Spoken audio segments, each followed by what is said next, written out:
I said, I'm an artist. You know what I mean? So I like to travel. I like to get out. I like to do things. So I ended up leaving, and I created a barbershop here in the hotel. Scared out of my mind. I didn't know where the next dollar was going to come from. I had a nice clientele. So gladly they followed, and I was able to make more money than I've ever even anticipated of making. You know what I mean? Close to almost 6 figures, right? Just cut hair. So I'm feeling myself. I'm like, man, it's lit, right? So then Corona happens. This looming, terrorizing disease is coming and it's going to, you know what I mean? So that was a looming thing over my head. And blink of an eye, I look up. Mayor Bowser said, man, you got to shut down tattoo shops, barber shops, hair salons, etc. And I'm like, man, it was lit for a minute. What would do that, right? So we ended up shutting down. And I would go to Kep to ask him for advice, mentorship, all kind of stuff. And the conversation kept coming up, Bitcoin, man. Bitcoin, Ethereum. And I'm like, man, ain't what I do. I'm not a digital kind of guy like that, right? I don't know nothing about this space. So long story short, I kind of started flirting with the idea because it kept knocking on my door, right? And I would slam the door. And then we'll come back around. Ethereum will knock on my door. I'm like, what happened? I'm like, man, you know what I'm saying? Like, man. So I'm like, man, I ain't messing with that. That's catch fear. That's for nerd type people, right? And I'm cool, right? So, right. So one day we playing chess, right? And it comes back up again, Quad. He said, man, you got Cash App, right? A lot of your customers use Cash App. I'm like, of course, yeah. He was like, well, there's a platform for Bitcoin on Cash App. I'm like, oh, no, here we go. So I finally gave in, and I dumped like 500 into Cash App. And within, I want to say like 3 weeks, my money went from $500 to $660. And I'm like, yo, my money never did that in the bank, right? Never. So as I will continue to cut here, my tips came in, I would dump it straight in Bitcoin. And dump it straight in Bitcoin. And I was like, man, let me flip with these other coins. So I started getting Ethereum. And then Kepler put me on to a guy named Tika Tawari. And Tika Tawari, this is really what did it for me. He said within the next 2-3 years, this crypto space is going to create 800,000 new millionaires. And he said, you don't have to understand how it works to make money. I was like, wait a minute, what you mean? He was like, take it like this. We all get on these airplanes all the time. And we trust that it's going to get us from point A to point B. Well, who in here know how an engine works for a plane? Who understand how radar technology works? Well, we trust the process, right? And that's how this crypto space is, you know? And what Tika said, you have to follow the money, right? So millionaires and billionaires, you kind of watch what they do. And you see a lot of companies investing a lot of money by the millions into this space. How many of you went into a restaurant and said, we're no longer taking cash money? Right? How many of you saw the sign that said, we apologize, but we no longer have coins, that the Federal Reserve is running out? So we see that everything is going digital. It's right before our face. We just have to pay attention.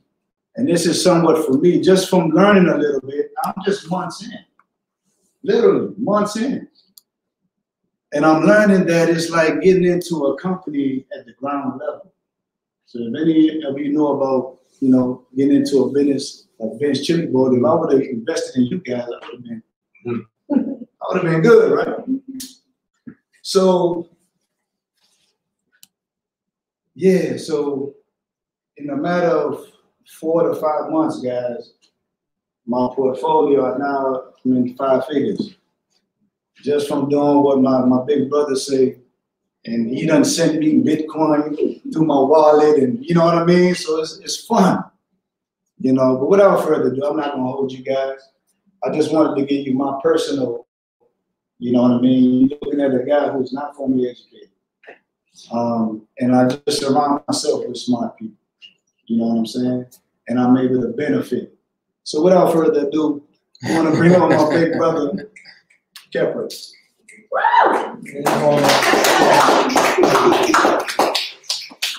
Very well said for a self-professed non-public speaker. Give it up for Samal.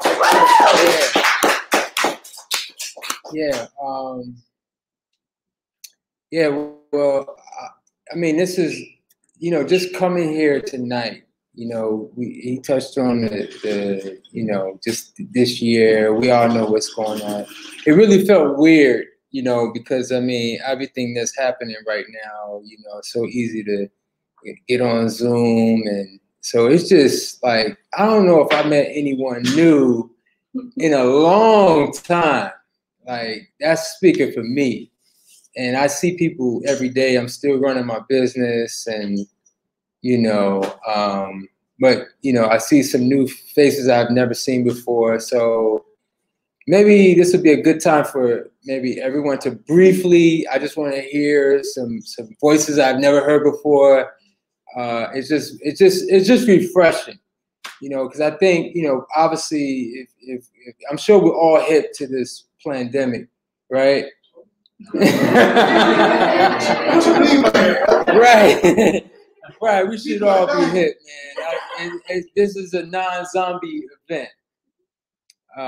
Yeah, the zombies are not allowed. So I just want to hear some different energy, just real brief, you know, just who you are and maybe what you hope to get out of tonight. You know, it'll give me some insight in terms of how to. I mean, I have my presentation ready to go. So yeah, let's just get that energy. Yeah, I want to feel your energy.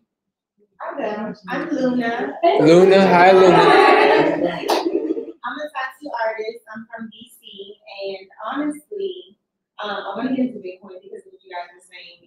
Everything's about to change, and I want to be in every game. There you go. And honestly, I like the motivational side too. I'm actually looking to be in the motivational realm, like a motivational speaker. And I feel like this would be like a practice for me, and also help me with like reading charts and everything, and making more money beside tattoos. So. All right, thank you, Luna. Nice to meet you. Nice to meet you guys. I'll go next since I'm right beside her. My name is Antoine. I'm a pre-K tutor. I teach literacy to the kids, and I came here tonight to learn more information about the Bitcoin and the trading field because I want to learn how to invest my money and make more money for me, and then also the people around me, and to just gain more knowledge too. All right, thank you, Antoine. I'll go next. My name is King. I'm part of the Lex investment group, so that's what's up. I'm trying to help when it comes to Bitcoin, but of course you never can gain so much knowledge. So yeah, I'm glad to be here. All right, respect. Peace. Hi everybody, my name is Mila. I'm born and raised from DC. I just graduated from college. My mom gave me a choice. All right, there you go. Right. Go to college or you have to move out, you know, I was young. Even though college is a little overrated, I just want to say that. I want to say that. But go ahead. But that's still a great accomplishment. I appreciate that, even though, you know, and then life kind of hit the fan once, you know, the pandemic came. My father became sick. I had to take care of him. I was actually abroad in Brazil. I was working as a humanitarian worker there, and then I had to come back. So, and I felt like when I was traveling, I was living my best life. So I was like, I don't really want to work anymore. I want to live my life. I feel like I was so stuck. Okay, I got to find a job. I'm tired of living that life. I want to be financially stable to take care of my family, take care of myself, and live my life without the chain, that chain. Yes. Yes. All right. Hi everyone, my name's Lex. Nice to meet you guys. this pandemic has definitely been created to be the best year of my life.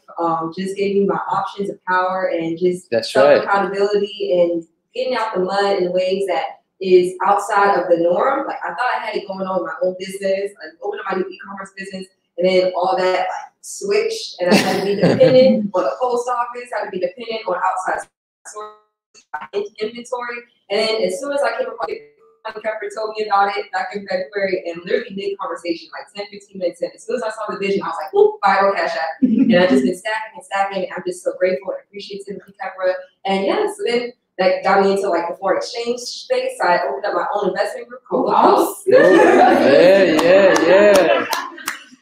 I'm just destined to create so many new, young, ambitious millionaires, and we're up. So yeah, I'm so happy. I'm so grateful. And I'm so grateful for anybody. All right, well, hey y'all. I'm Taylor. I am also a part of Wolf House. And yeah, this year it can be hard as a freelancer. I'm a photographer, graphic designer, and I accomplished a lot with me being so young. I got used to just traveling like twice a month, going different places, shooting, and then Corona hit the month I was supposed to go to Thailand. And I was just like, oh, so it's okay. I can still go to Bali for my birthday, right? And then we were still here, and I was like, okay, well, I can still go to Greece in August, and he's still here. And I was like, okay, well, I need to figure something out. So I got into Forex a month after Lex, she's my mentor, changed a lot. And yeah, like it just changed my whole mindset on money, because we've been raised to think like you have to work harder to make more money. That's not necessarily true. You can make your money work for you. And I have had some amazing experiences within the foreign exchange market, and I just got into crypto myself. I own a few coins. I own Bitcoin, VeChain, Ethereum, Harmony. Okay. And I just started all right. last week though, so I'm still trying to learn more about the other coins. And I got like missed the Bitcoin revolution, like kept telling me about Bitcoin. I listened. So I'm trying to listen. And Ripple, and Ripple. So I'm trying to like be ahead of the game for the other currencies as well. Thank you. What's your name again? Oh, Taylor. Taylor. My name is Miles. I'm from Baltimore. I'm new to this whole financial game, but I'm excited to get into it, and I'm excited to see so many Black people get into it. Because it's a space that we need to be in to kind of break the cycle of being just like financially illiterate, financially insecure, financially unstable, and then that allowing that to kind of create more problems that I like really don't need. So I'm just trying to, start on a journey of like myself, and then to kind of like take this knowledge and pass it on to whoever I can get the information to. So yeah. All right. I'm Sage, guys. I've been close to Kepler here for some years now at this point. My family owns Ben's Chili Bowl, so y'all probably familiar with that. So, I'm a musician, lived in California for 20-something years, and kind of came back here. My dad passed away to take care of the family business, so been doing that. But this is my community, my family right here, and that feels good to me. And Kepler had talked to me about Bitcoin and crypto for a couple of years now, right? And I didn't know much about it, kind of started dabbling into it, and we kept talking about getting together and haven't had the time to really sit down like we are now. This is what this is about, actually. And, I started buying some on my own, so I have some, and I'm enjoying it. It's a good thing. It's a good thing. Good for all of us. I'm glad to see all of you guys here, and I'm happy for everybody. Y'all doing great. Absolutely. Okay, my name is Ahmad. I'm working for Prince. Sage is my boss. I've been working there for the past 10 years. So he is the one who introduced me about the cryptocurrency, and I see the opportunity about the cryptocurrency, and I see also that's the only option to be, have a good life. So I'm working on it. I'm just trying to learn more about cryptocurrency. I am glad to be here. Thank you. All right. Thank you. Yeah, you right on time. You could just briefly introduce yourself. How y'all doing? My name is Tangi. It's nice to meet y'all. All right. Nice to meet you. Wow, you just want to say something real quick? Hi, my name is Claude. I'm so glad that everyone is nominated. Thank here. I'm super new to this, but like Samal said as well, it keeps knocking, it keeps knocking. I didn't even know what I was coming to fully, but the energy is present, and it's like, I'm excited to learn. All right, all right. Well, I'm gonna sit here. Normally, when I do a presentation, I'm not used to sitting down, but I am streaming on multiple platforms right now. So, you know, I'm on my YouTube. So shout out to folks watching on there, Facebook, IG, and of course you all. And I think, you know, like I mentioned earlier, as far as the technology, you know, everything, you know, schools and meetings and, you know, presentations, even my wife knows people in Atlanta and who work for the government, and the mayor had this annual ball, all virtual. I mean, it just was like, they had a DJ room and all virtual. Like, it was, I mean, I was like, man, we have hit, you know, the zombies have taken over. It is taking over. So we have to really, you know, I mean, again, like I said, it felt weird coming here tonight. And it shouldn't, you know, I mean, it just shows you the state of where we are as a society, you know, allowing these things to dictate like what is normal and natural, you know, for us to connect. You know, there's something about like just feeling the aura of another person and not, you know, this whole, you know, but again, I don't want to get started. We're here to understand and really gain some powerful information that I want to share. So I call it, you know, when I was trying to think of you know, what to call it, you know, I said revolution. You know, it's interesting because one of the things that you know, I've known about Bitcoin almost when it was started, and it was started in 2009, 2008, 2009. I think I heard about it maybe in 2010, 11. And I was definitely a skeptic, you know, because I'm like, you know, you got this digital money, the CIA got to be behind it, you know, and that was it.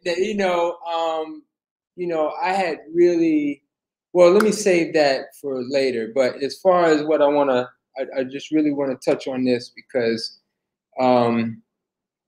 people, obviously, I've made my living as a health and, you know, primarily promoting raw food, fresh juices, fasting. You know, I've made my name in that realm. But if you knew me before then, there was some years that I actually made my living. This wasn't just a hobby for me. And I'm speaking more on like trading, the trading game in the stock market. You know, I actually was able to channel or to learn enough to take whatever money I had and literally flip it, you know, multiple times over and over and over again. I had enough money where I didn't have to punch a clock or I didn't have to really do anything, you know. And that when I started that journey, that somewhat predates, well, it does and it doesn't. It definitely predates my life as a I guess a health professional. I mean, but obviously the help that like I understand like spiritually, you know, my passion and my purpose is what I do for what most people know me for. But there's something like that's right there that I've had a lot of experience. I've made a lot of money and I've lost probably even more money. You know, I always want to, you know, make sure people know that because you know, and I'm gonna get into that. I'm gonna talk about that and share like kind of my journey. But you know,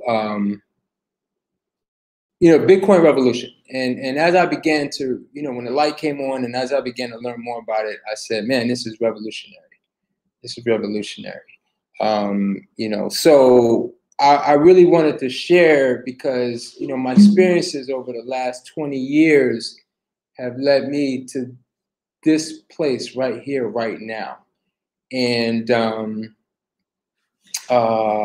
so I'm gonna really try to condense and give you like this information that I've, you know, in a really intense, condensed format. It's gonna be a lot, and I don't expect you to like obviously get it, but you know, like with anything, you plant the seed, and it'll be up to you what you do with it.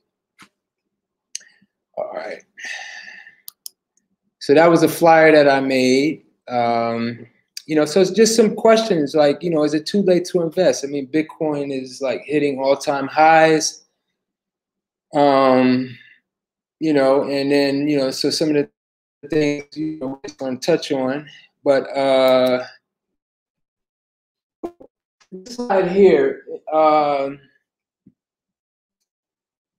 anyone know who that is? Not the guy who's cheesing extra hard. Anyone have any idea who that might be? Just no. The guy that what? Oh, close.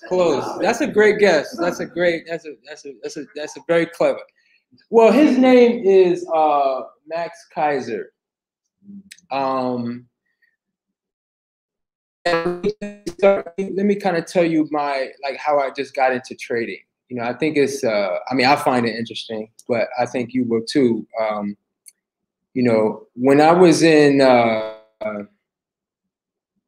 this was actually I went to Howard, and you know, mechanical engineering, and you know, I was actually, you know, good in school, but I knew from high school that I wasn't the 9-to-5. I wasn't the office type. I wasn't the suit and tie. I knew that from high school, and really my first plan was to probably just stay in school, maybe get a PhD, become a university professor. You know, I always liked learning, and the university, you know, scene was like one, you know, there's something about it, and I was attracted to it, and I thought like that would be like, and I never forget, I was, you know, it was me and two of my guys. We were working on our senior project, and so this is my last year of undergrad, and you know, one of my team members was like talking about this other guy who while they were doing their summer internship, they had started trading. And this is what year is this? This is 1997, 98. So if we go back, what was, you know, the 90s was what, as far as society, like what was happening with society? What was the 90s?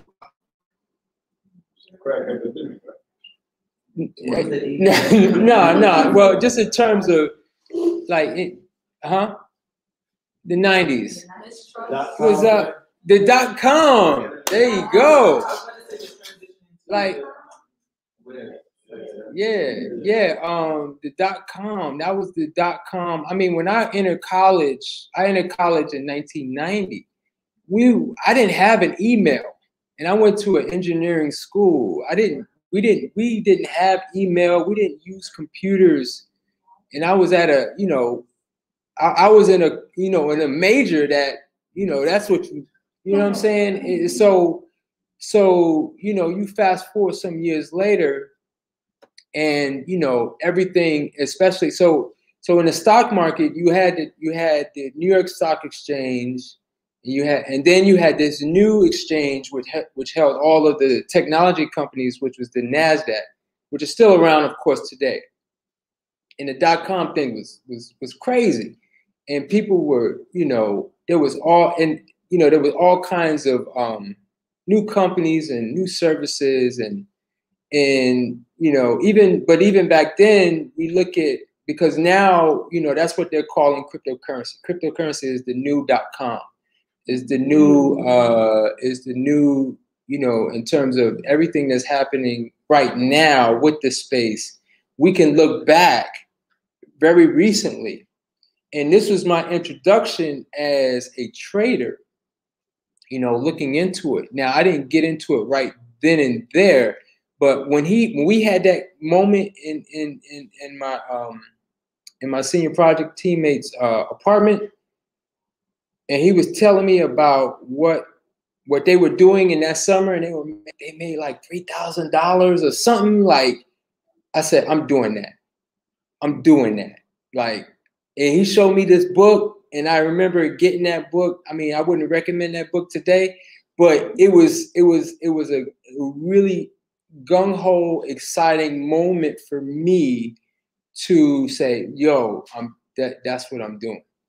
And so actually, you know, because that following, you know, I graduated, and that following year I stayed in school. I was in grad school, and it was like really, you know, I was probably, you know, I had my engineering book right here, and then I had my stock market books like side by side.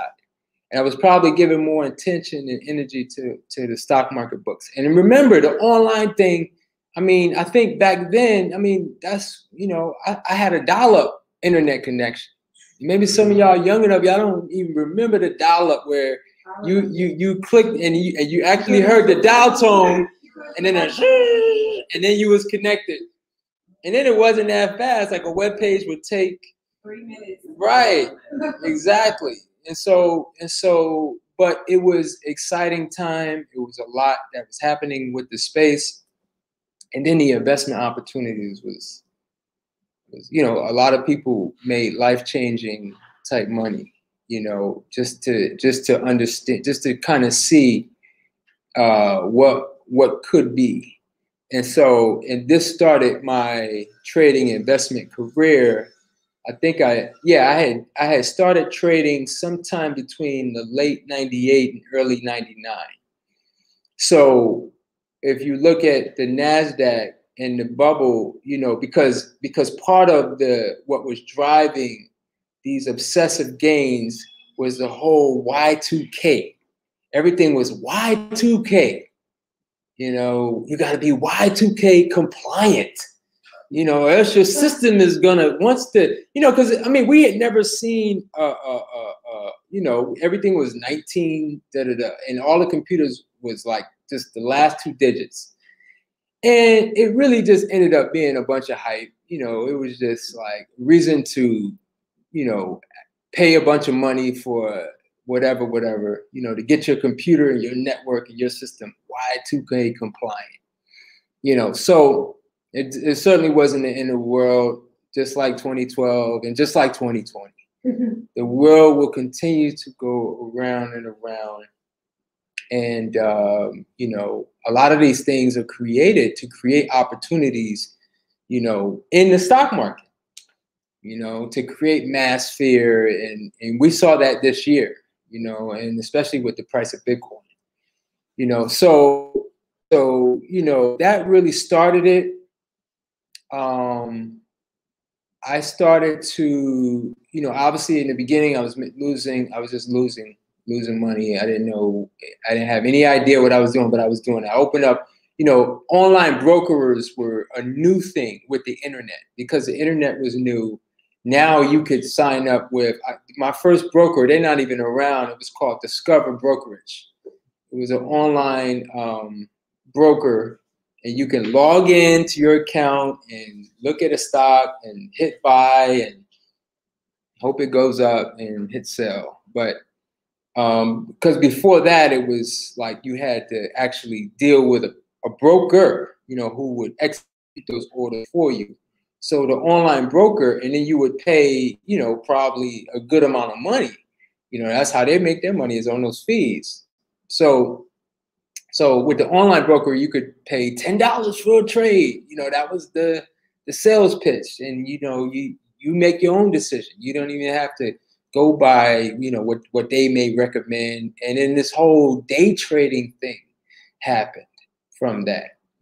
And, you know, even now, like one of the things I'm going to show is like, because even now, like, you know, like getting data and information was a premium.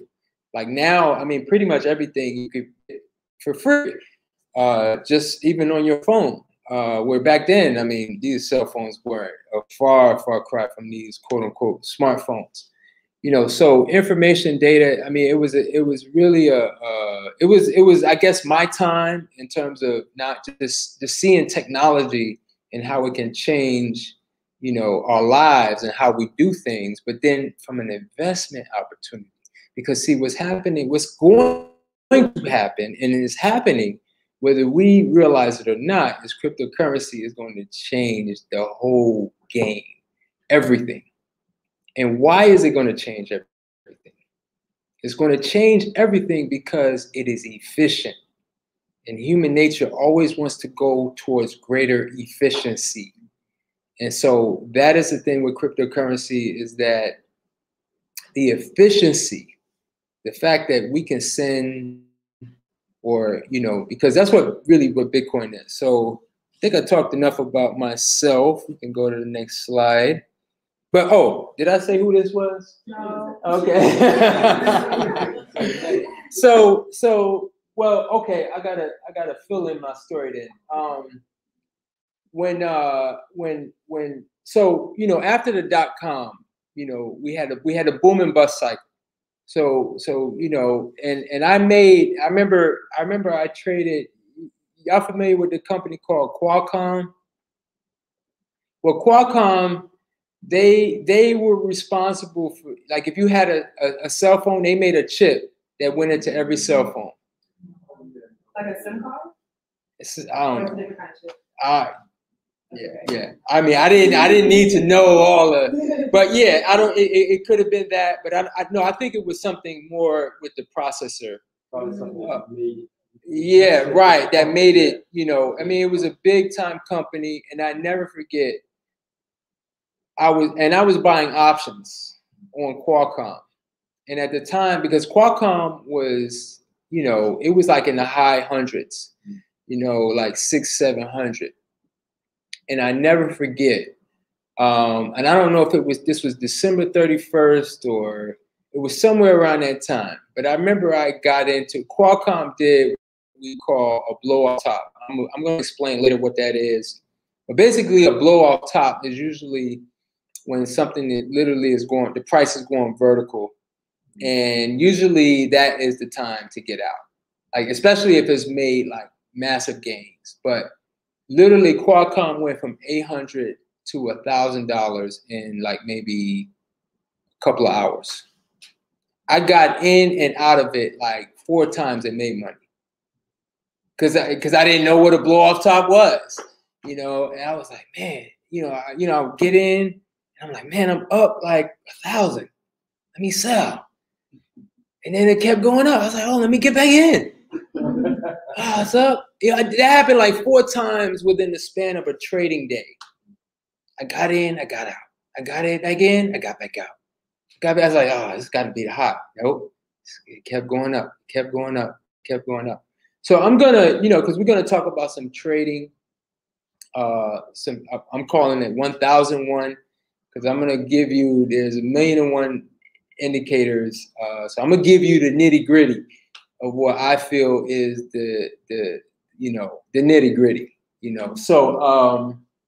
So I had that experience, and then we had the bear market, and I wasn't, again, I had no experience, so I started losing money.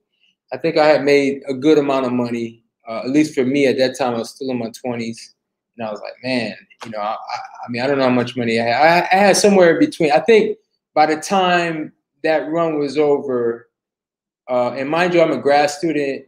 I think at one point I had between $80,000 to $90,000, and I'm in my mid-20s. I'm like, I ain't got no job. Like, man, it's crazy.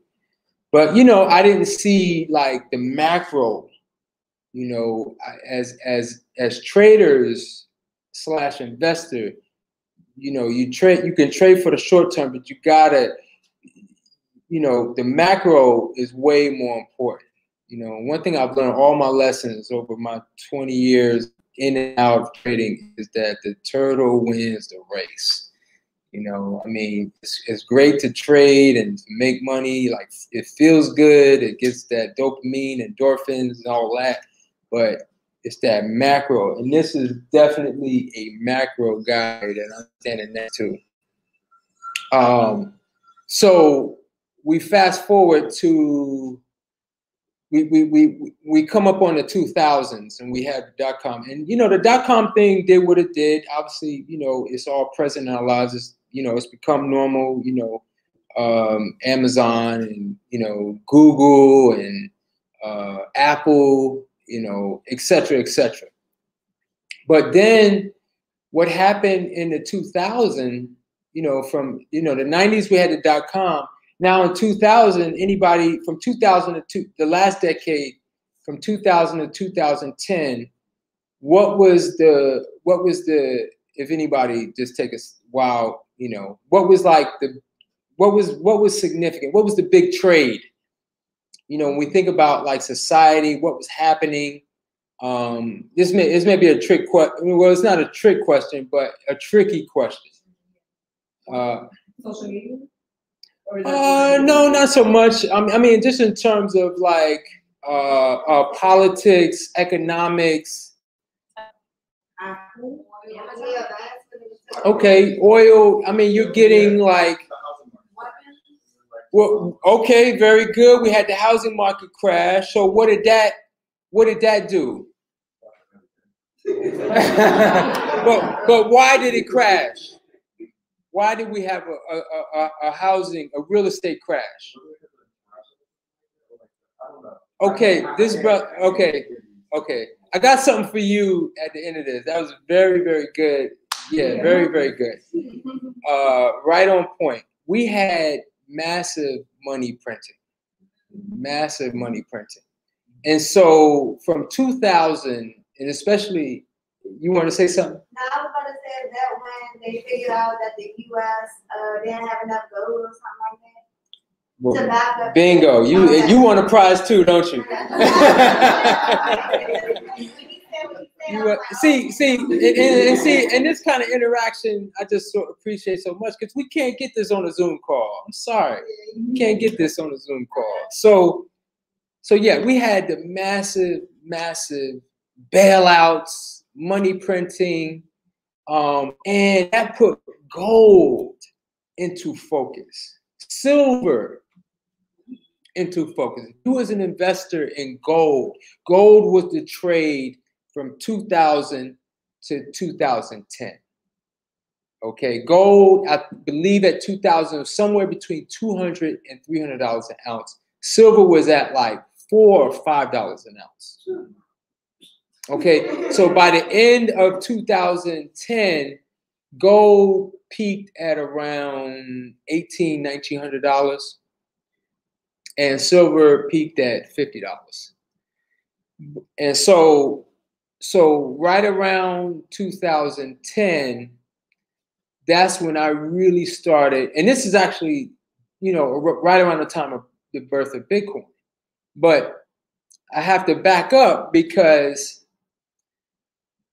you know, I had my initial experience where, you know, I was trading my options. I thought, you know, I was a big shot, knew what I was doing. I was like, yeah, I'm making this money. I'm trading options, blah, blah, blah. You know, I ain't got no job. I got money. You know, I'm like, you know. But, you know, I obviously ended up losing it, you know, a lot of those gains over that next year, because we pretty much just had like a flat sideways market. And, you know, I was making aggressive trades, and, you know, even if you're right, you could still lose. You know, these are all lessons I had to learn. And, you know, I regrouped. I continued to stay with it. I finished up at grad school. I took what would be my last job. I was working as I was going to be a nuclear engineer for the, what is it called? It's in Rockville, Nuclear Regulatory Commission. So I had, you know, I was about to have my first child. I was with who would be my first wife. And, you know, I was getting more, you know, focused with my life and you know, in terms of like stepping away from the college environment and getting like real, about to start a family, all that. And you know, gathered up some more money. And the stock that was about to come out was Google. Google was not, it was not a part of the 90s. It was not even a part of the 2000s. It actually IPO'd, and IPO means initial public offering, you know. So Google was basically a private company about to, you know, issue its stock on the NASDAQ. And it came out initially at around $90-something, and it really didn't look back. I mean, it quickly went above 100, and it just stayed. And I started trading Google. So this is 2002, 2003. So I'm back in the game, and I got a few more books that I've read. I've had that experience that I've had. So I'm pretty much kind of starting again, afresh and new. And, you know, I started trading it, and, you know, I was in and out of it, but like my base price was like about 123, 124. And, you know, I knew that this was like, okay, yeah, this is the next big thing. And I was still trading, but, you know, I was much better. Like my skills had become much more refined, and it showed. I mean, I surpassed my last, you know, amount where I had about 80, 90,000. I surpassed that within probably my first 6 to 9 months, where I was back. But this time I had really treated it like a business. I mean, I was doing things that was like, in terms of like, I treated it like a business. Every decision I made, I had to journal. I had to, you know, go over my reason. I had a plan, basically. And I executed that plan like a robot, you know, with no emotion. And I was fortunate enough to catch a good market at the time. I had my discipline, I had my, you know, experience, and at one point I had over 3,000 shares of Google. Yeah, so I looked at the chart today just to see, you know, because it's done a split. So Google is at about like $1,700, but that's really not the true price, because it's done at least one split. So if it did let's say if it did a 2-for-1 split, I think it actually did a 4-for-1 split. But if it did a 2-for-1 split, then the actual true price would be $3,400. And I was in with my 3,000 shares at when it was around $200. So we could do some like, yeah, we could do some like, you know, we don't have to, you know algebra that well to say, okay, it's a significant amount of zeros, at least enough to, you know, really change your life. All right. And so, yeah, I mean, I had a position like that. And again, even though I had more experience, I was not a turtle. I was still a rabbit. And I was in, I was out, and I couldn't really see the forest from the trees, you know, because I think when you build a long-term position, you know, you're in for the like long run. Because Google had I was in at around 200. I think it had went up almost over, you know, and I was out when I think it had like kind of topped out at around 700. And then it came back down like maybe to about 300. Like it lost like half its value.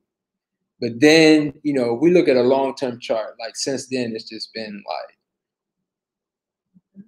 yeah. So yes, that would have definitely financially changed my life at least.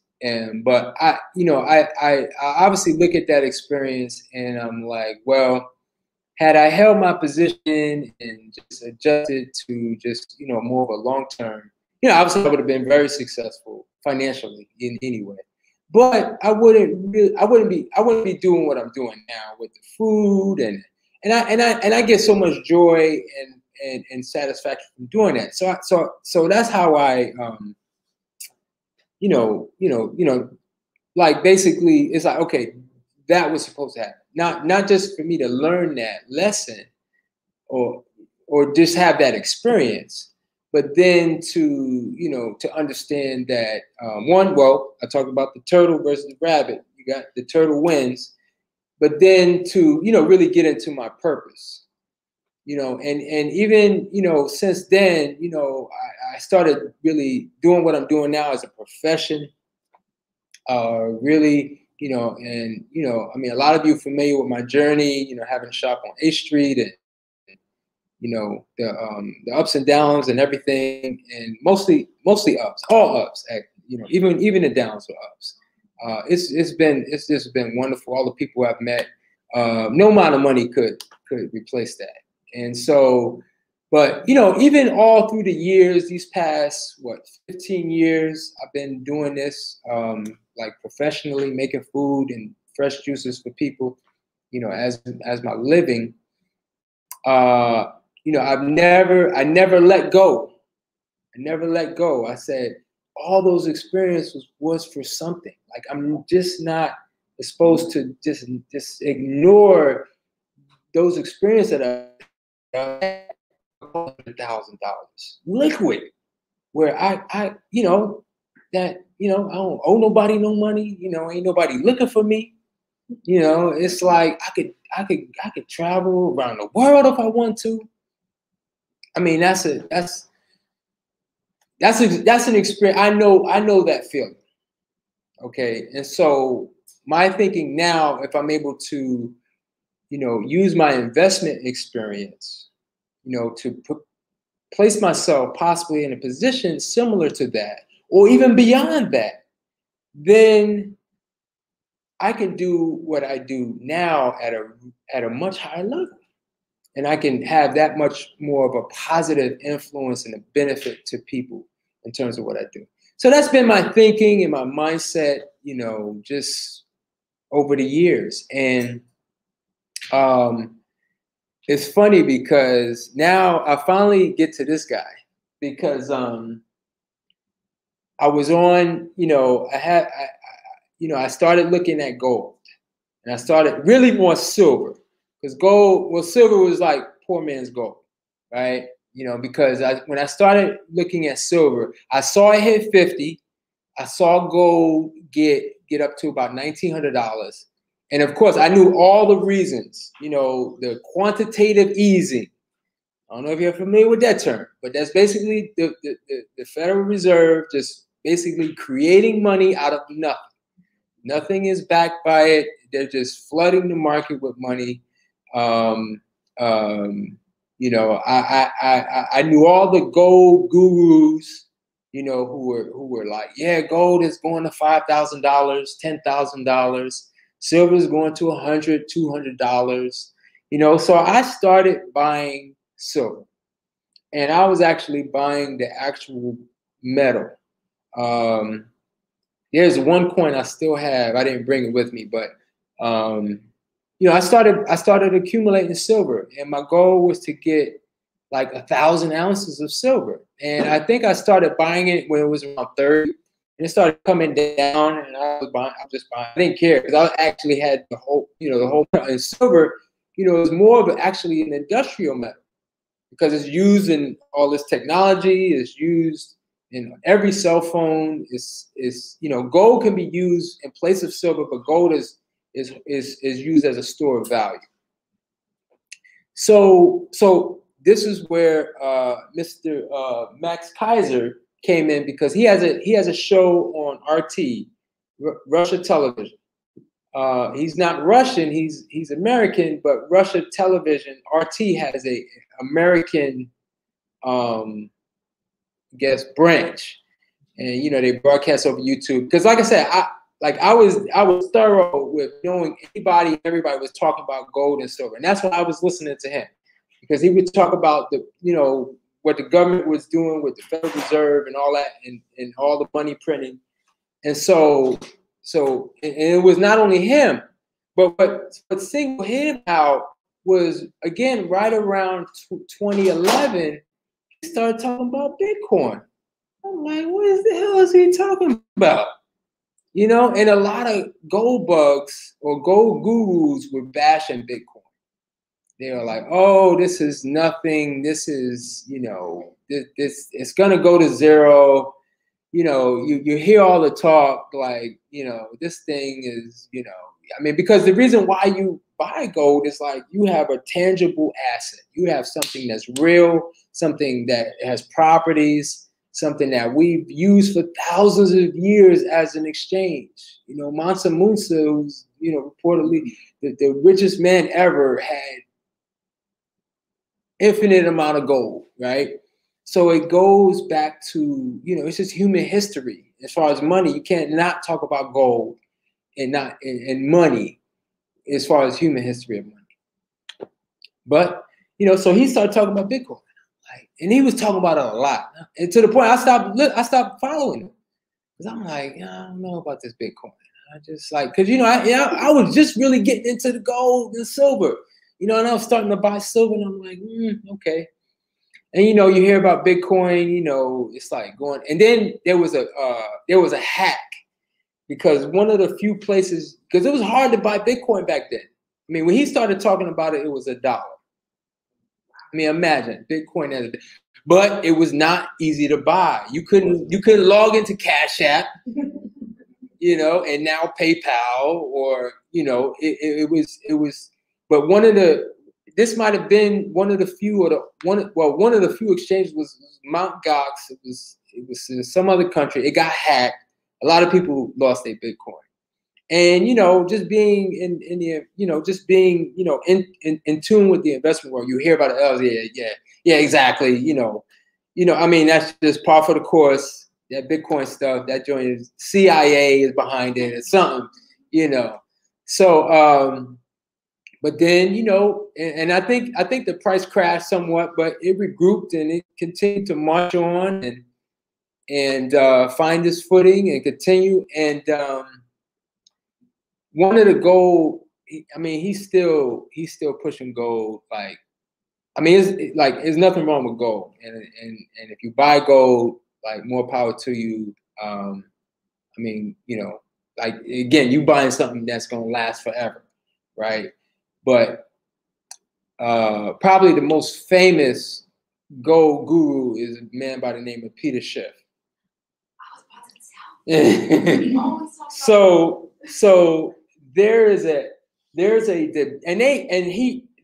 Max Kaiser, they know each other, you know, because he started on Wall Street 40 years ago. You know, his channel, his show on RT is a financial channel. Like, I mean, it's a financial show. And that's why he was always talking about Bitcoin, but he would talk about silver and all that. So I got into, because it's like, look, I'm trying to know everything, at least enough to know, you know, what's happening, what's going on. There's a debate between Peter Schiff and Max Kaiser. You got to see it. You got to see it. And when that debate, I mean, it didn't, you know, it definitely started to change me, like, internally. I'm like, I mean, he owned him on that debate. Like, it was, I mean, because one, at the time of their debate, he's already probably a Bitcoin billionaire. Bitcoin billionaire. Not millionaire, billionaire. I mean, again, an early adopt, you know, and he's probably been, as Peter Schiff is the biggest voice talking about gold and silver, he's one, if not the top guy for Bitcoin. You know, other than like Satoshi, you know, who created Bitcoin. So this picture was taken at the Black Blockchain Conference at Howard University. Like, when I found out, okay, not only, okay, you got a black blockchain, and blockchain is the technology that Bitcoin operates. So I'll talk a little bit about that. But Black Blockchain Conference, and Max is gonna be there. Oh, I'm there. I got to be there. And that's why I actually got this shirt. You know, Satoshi is black. On the next slide, you'll see, let me just go to that slide. This brother here, I'm with Sinclair Skinner. He's actually my classmate at Howard. And he took Max's advice, unlike me. So he was the one that put on he put on the conference at Howard. And he was actually on Max's show right before the conference was about to happen. So you know, and they had the Satoshi is Black. So the reason why we go, Satoshi is Satoshi Nakamoto. Oh yeah, I have it right here. Satoshi Nakamoto. He's the creator of Bitcoin. He wrote what we call a white paper, which is explaining what the purpose of Bitcoin was and basically it was to be a peer-to-peer financial network. So if you're in Africa, you're in China, you're in Brazil, I can literally send you value just between me and you. No government, no business, no bank. It's just between me and you. Again, that in and of itself is revolutionary. It's revolutionary because, you know, I mean, as we know, I mean, if 2020, we don't learn anything from 2020 is that the government is trying to get all control by any means necessary.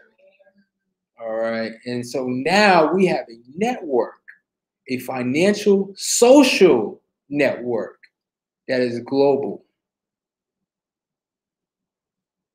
So really, when we look at the internet is I mean, we all use the internet. I mean, what would life be without the internet? And the last piece to the internet was, how do we transfer value? We can send email, we can create websites and content, social media, but now it's like, I mean, Samal, like when you were, you know, we were sitting and when we made, it was like you know, it was something, I felt it. When you know, you get one address and you plug it in and you send it, it's something, that does something to you. It's like, damn, you know, and that was part, you know, because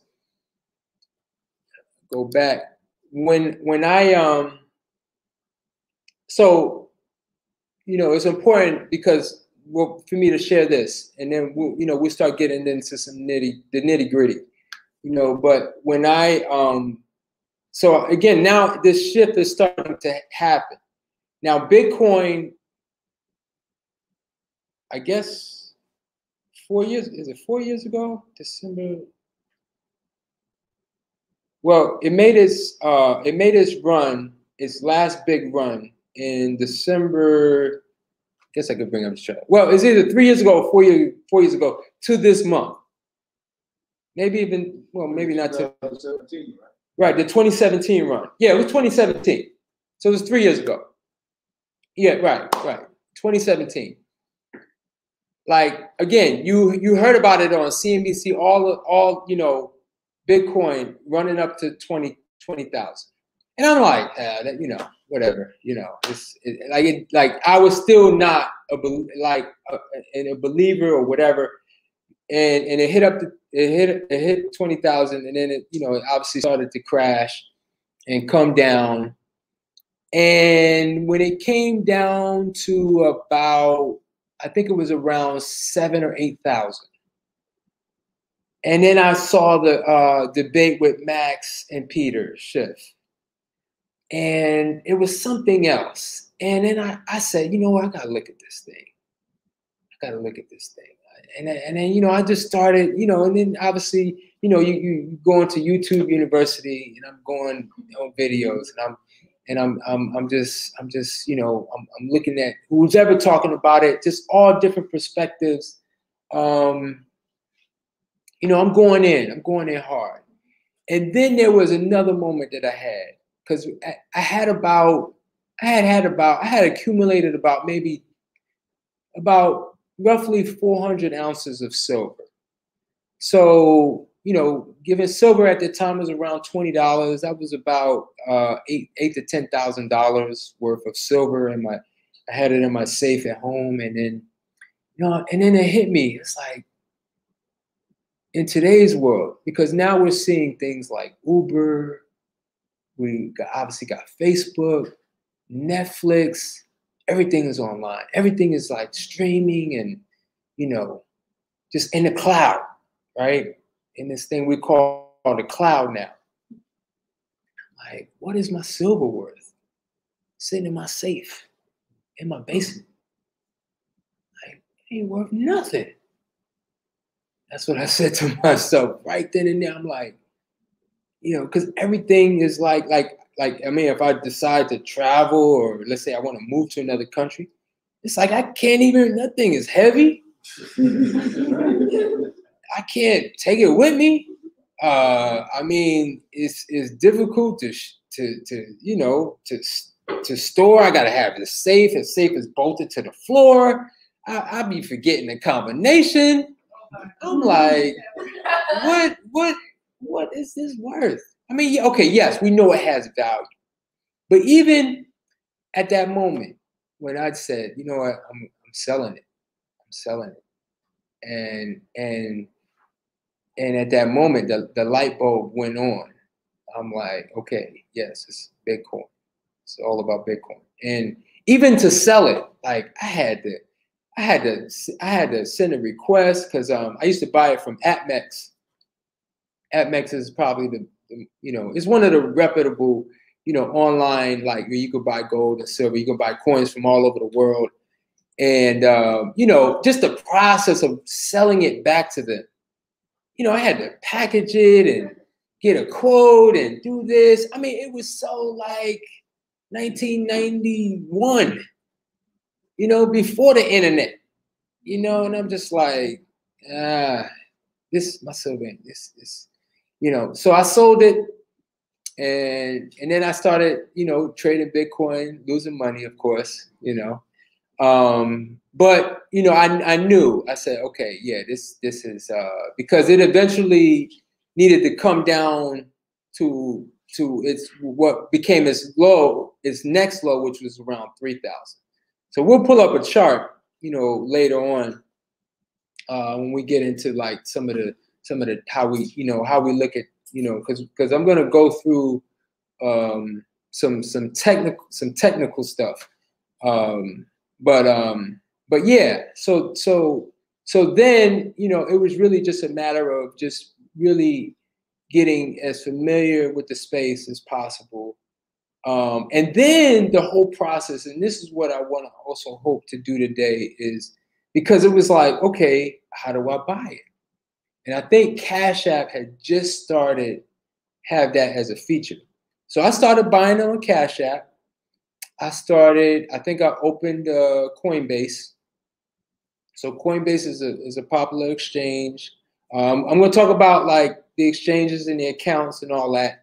But, you know, I started buying it on these channels, and then, but I was looking for a trading, how I can trade it, like really trade it. I mean, Coinbase and Cash App, that's like a, you know, when you on those are great. That's more of a buy and hold. Like you buying it and you forget about it. You forget that you have it. Like you want to look at it 5-10 years from now. When that, you know, when I met Max, and you know, I just applauded him for how he owned Peter Schiff on his debate. I said, man, I forgot the even word. I used some kind of black slang. You know, he was acting like he was hit. Like I think I said it was gangster or something. You know, and he was like, yeah. So, yo, very cool dude. He told me, he was like, your investment horizon has to be. And I asked him some question, and his response was like, you got to be thinking at least 15 years out.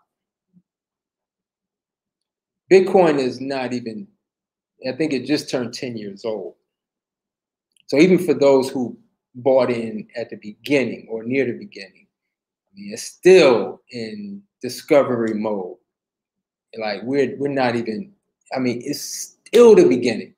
Still at 20, whatever, you know, we'll look at the price. We'll look at a live chart. It's be exciting. I can't wait for that. So yeah, so again, you know, you hear that from somebody who, you know, I mean, you think about how many cycles, if he bought it at $1, I think at one point it went up to $30, come back down. I think his biggest dip was when it went up to $30 all the way down to 30 cents. Can you imagine? I mean, let's say you bought it at 30, you put it, you know, $30,000 and then 30 cents. I mean, what that goes to 300 or something. You know, I mean, who could, you know? But you know, so I mean, but these are what early market moves are like, you know, and the volatility, again, the price really don't matter. It don't matter because it's measured against something that, again, U.S. dollars, which what, you know, and I mean, this is really important to understand because money, what we see is money is just an agreement. That's it. It's what we agree is right. That's why my silver, I say, look, that ain't got no value. Well, it's not worth what in today's world, what, you know, in terms of really, you know, putting my resources, you know, the money that I work for, that I can gather from my daily efforts in terms of putting into something that can like grow 10, 20, 100, 1,000 times. And this is the opportunity that is facing us right here, right now. So, so yeah, we're going to talk about these. Sister mentioned about some of the altcoins. You know, the altcoins are the alternative coins, or you know, anything other than Bitcoin is known as an altcoin. You know, we mentioned what I'm going to do is actually log into one of my accounts.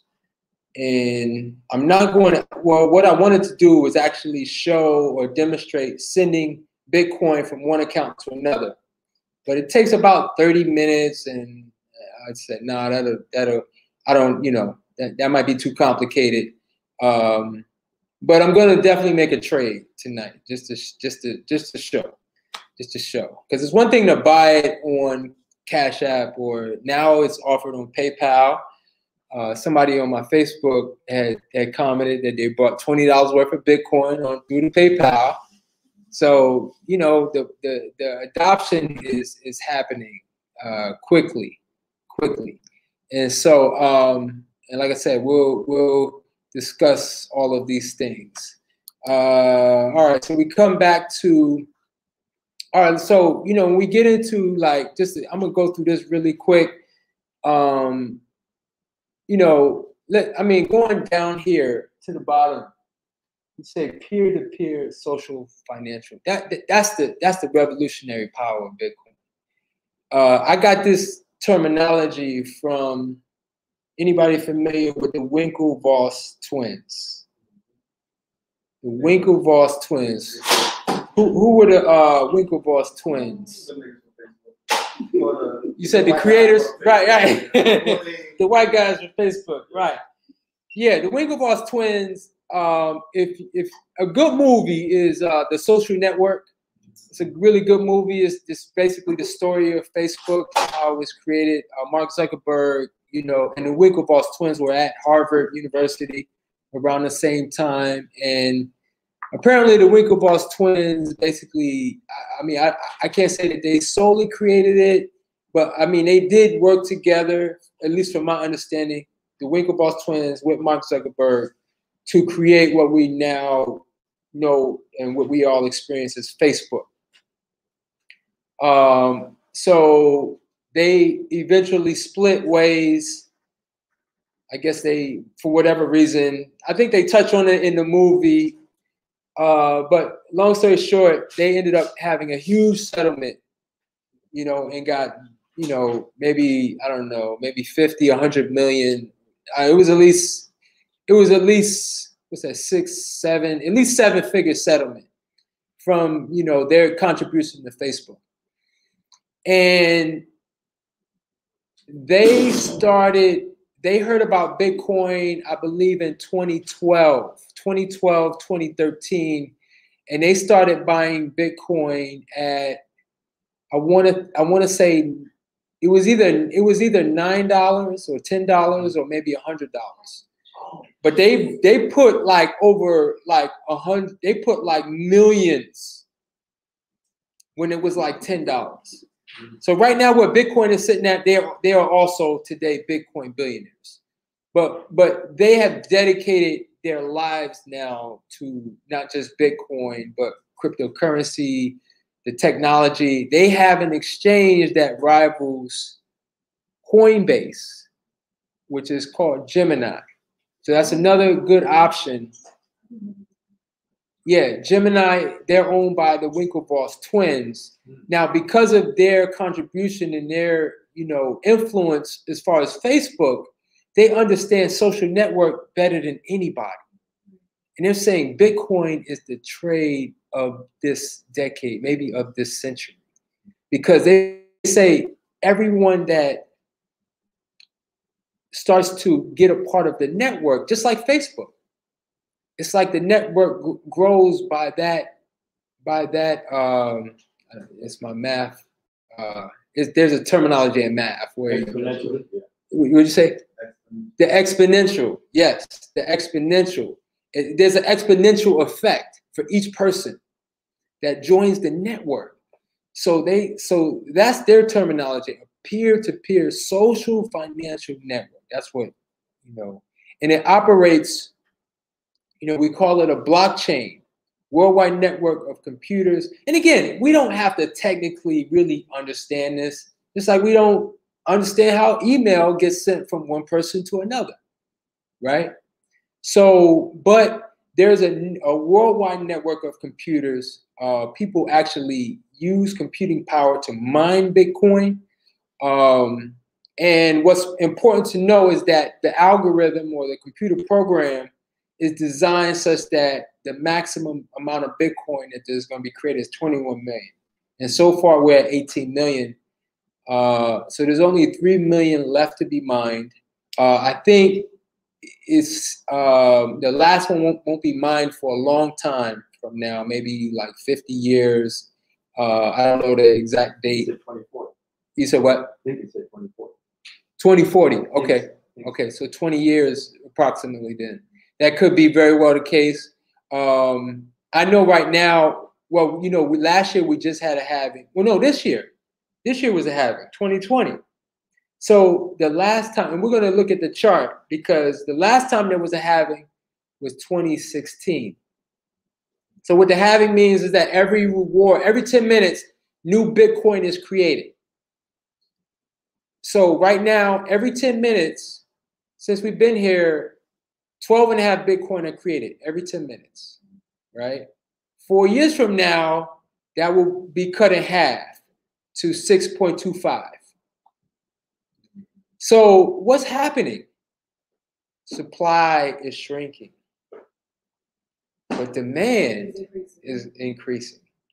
See, this is the difference between Bitcoin and stocks. You don't have that kind of supply shortage in the stock market. Even if a company is buying back its shares that's outstanding, that's what we call the float, you don't have this you know, this tightening, this decrease. And then you find out that companies like PayPal and Square, from what I've heard, I mean, PayPal is buying. I mean, we know that, you know, 12.5 Bitcoin created every 10 minutes, 900. That's approximately 900 per day, and PayPal is buying 700 every day, and then this company is buying 400. That's more than what's being created. So, in order for them to buy, there's got to be sellers. People are, You know, so the thing is that there's not been a lot of sellers. So in order to create sellers, what got to happen? The price got to go up. This is I mean, you know, if you could just imagine, it's almost like a tsunami for the Bitcoin price, because you got this, you know, you creating this situation where this demand is ridiculous, supply is basically just being souped up as soon as it's even created. And looking at, and then all of the things we mentioned as far as why we want to look at something like gold or silver, all of those factors still exist, and especially now with we got a new president. You know, obviously they want to, you know, and their playbook is just to create more money. You know, just stimulus. You know, so it weakens the dollar, but those dollars go to Bitcoin. You know, companies, because the thing is like, and this is what Max Kaiser has said. Max was talking $28,000 Bitcoin months ago. He's like, we're gonna see Bitcoin once Bitcoin crosses $10,000. It's gonna basically shoot up to 28,000. Before it undergoes a major this year. So, like I said, we'll look at the price now, and I mean, we're this December 22nd. It's still very, very likely to happen in the next week. So he's been really the Bitcoin prophet. Again, you know, calling to buy it at $1. I think even back then he was saying that we could see $100,000 Bitcoin. I mean, who, like, you would have really thought he was loony, you know? But I mean, he again, I think when you understand, you know, you understand like all of these things, all of these factors that play into it.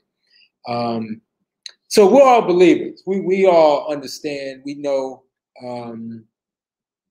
and you know. But I you know, I love talking about it. I love, like, you know, sharing that information. And, you know, so, you know, we're going to start really getting into some strategy. You know, I just posted that Nigeria article, well, just as a pic to show that Nigeria, if you didn't know, Nigeria is the second in the world as far as adoption in the world to the US, more than Japan, more than Singapore, more than every European country, every South American country, Nigeria. This is worldwide, this is global. So now you have money from all over the world chasing that 18 million Bitcoin, and PayPal buying them up as soon as they create it. Between PayPal and Square alone, I think Square is buying somewhere around that amount every day. Every day, like it's just, you know. So even if this was just a U.S. thing, I mean, we still had this crazy opportunity. This is worldwide. I mean, cryptocurrency. I mean, just in Asia. And so it's huge. So the best strategy is what we call, you know, dollar cost averaging. And it's very, very simple. It's what Small shared. It's like, look, anytime you got, you know, just look, throw it at it. Just feed it. Feed it. No matter, you don't care what the price is. Because if I told you that, you know, Bitcoin, let's find out what it's doing.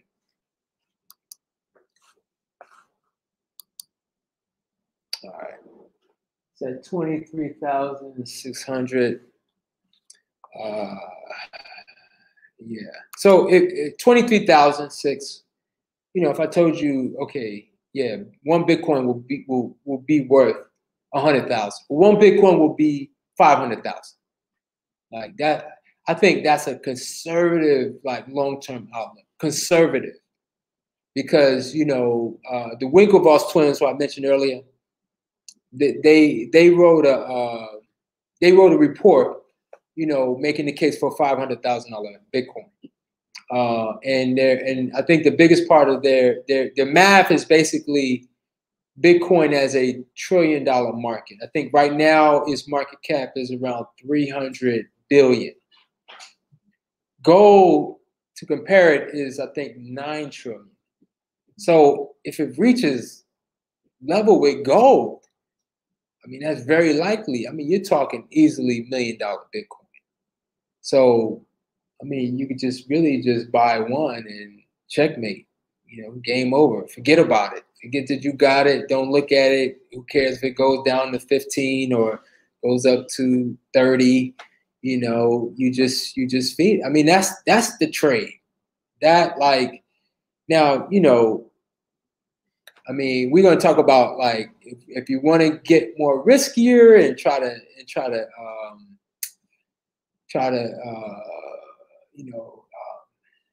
make it happen faster. There's a word, expedite. You're trying to expedite some of those gains. I mean, obviously it's a double-edged sword, as I very well know.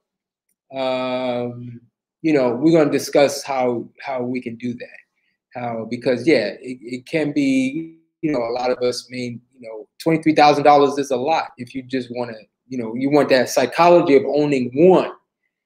You know, but again, we don't have to own one. You can buy $20, $50, $2,000, you know, however much, you know, but long as you putting it, I mean, where else better will your money be? You know, again, even if it goes down, that's an opportunity to stack more. But that's what we know, that's what we call it dollar cost average. Because, you know, I mean, if you were buying Bitcoin, even at the last high when it hit 3 years ago, when it hit 20K, you know, I mean, you'd be up right now. You'd be big up right now. If you were buying it every month from the time it hit 20K, it came all the way down to 3, and now back up to 23, oh, you'd be sitting good right now. You'd be sitting real good right now, you know, and you're just like, okay.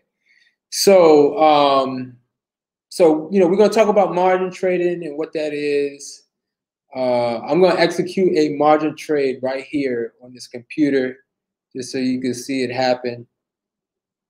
So when we talk about trading, now we're getting into the trading. There's two main analyses. So up until now, we've talked about primarily fundamental, what we call fundamental analysis. Why Bitcoin is going to go up, all the reasons politically, economically. These are all fundamental cases, right? We can talk all day about, you know, the fundamental cases of why Bitcoin is going to go up.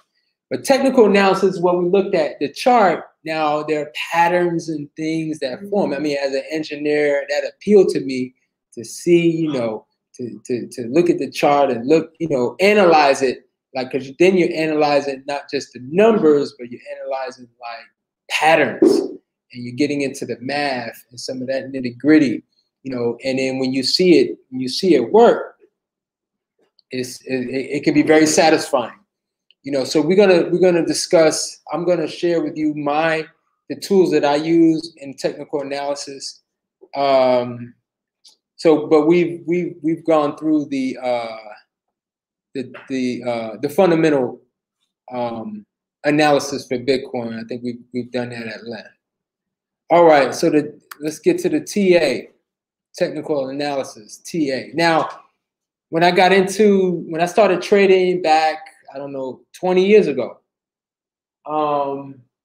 you know, you got hundreds, maybe thousands of metrics that you can look at. You know, moving averages, Bollinger Bands. There's something called relative strength, MACD. People are designing new metrics. I mean, none of these things, I mean, it's like they work and they don't work. Because no matter how many metrics, at best, they're going to be probably 70 to 80% probable. not even 80. Like if you could find a metric consistently that works 70% of the time, then you can consistently, if you follow it and you were disciplined, you can consistently make money. No metric is going to give you 100% or even 90%. You know, so the thing is like over the years, I've kind of narrowed my analysis to these 4. Okay, and I really even now I'm starting to move away from the actual trade. I'm trading it because I have leverage positions. Leverage meaning margin position, so I have to pay attention because I can lose money faster than it's going down. You know, because I'm actually borrowing money to buy Bitcoin. But so I need to pay attention to these things. But at the same time, I still have a long-term mentality because the reason that I'm using that leverage is to accumulate more Bitcoin. You know what I'm saying? So I don't have to accumulate just on this from the sweat of my brow, you know, from the money that I make from, you know, slanging juices and raw food. But okay, so the first thing is the candlestick, you know, and they're also known as Japanese candlesticks. These are like, you know, when the market, you know, in Japan, they're known for creating how we look at price in a chart. So these candles, these are what we call candles. So there are 4 parts to a candle. So I'm looking at this one, right? This green one means there's the up. So at the bottom of this is where the price would open or start. And you see the price come down here. So we call that a wick. Well, actually, let me go down here. This is better. So this is a wick. So that means within this time frame, so let's say this is a 5-minute time frame. So within 5 minutes, it started here. It went down here, it went up here, and at the end of 5 minutes, it finished right here. So that's why it's green, because it finished right here, it started right here. Now right here, just the opposite. It started right here, it went up here, it went down here, and then it finished right here. The color. So they're all green. Right, now you can make them black and white. You can actually, you know, like, right, you could change it, but most commonly you see red and green. So green being up, and then you see certain patterns. So obviously you see this, you know, you see the pattern here going down. You see here it went up, then it started to go down. Like this is like real key. This is called a bullish engulfing. Bullish meaning like it's going up. So it went down, but now it started here, it finished here. But one of the terms I like to use is, like I said, wick. And when we see volatile markets, you don't see these wicks. And people can get what I say wicked out of the market. And you use a lot of examples from the Bitcoin chart. You'll see a lot of wicks because, again, the price just moves somewhere. And it usually happens real fast and then move right back. So people call it manipulation, whatever, or people trade it. You know, people get in, get out. I'm like, yeah, you know, I'm just trying to. I'm slow and steady. Like, where's the race? You ain't worried about the ups and the downs, and you know, it creates a lot of opportunities. But you know, they have different names for them. But it ain't important to, you know, like Doji and you got you know, all of these. You know, I mean, I read like 2 books on candlesticks just to give you that 2 minutes of information. That's all you need to know, right? And I read 2 like 8x11 thick books on just on candlesticks. So you ain't got to do all that, right? Huh?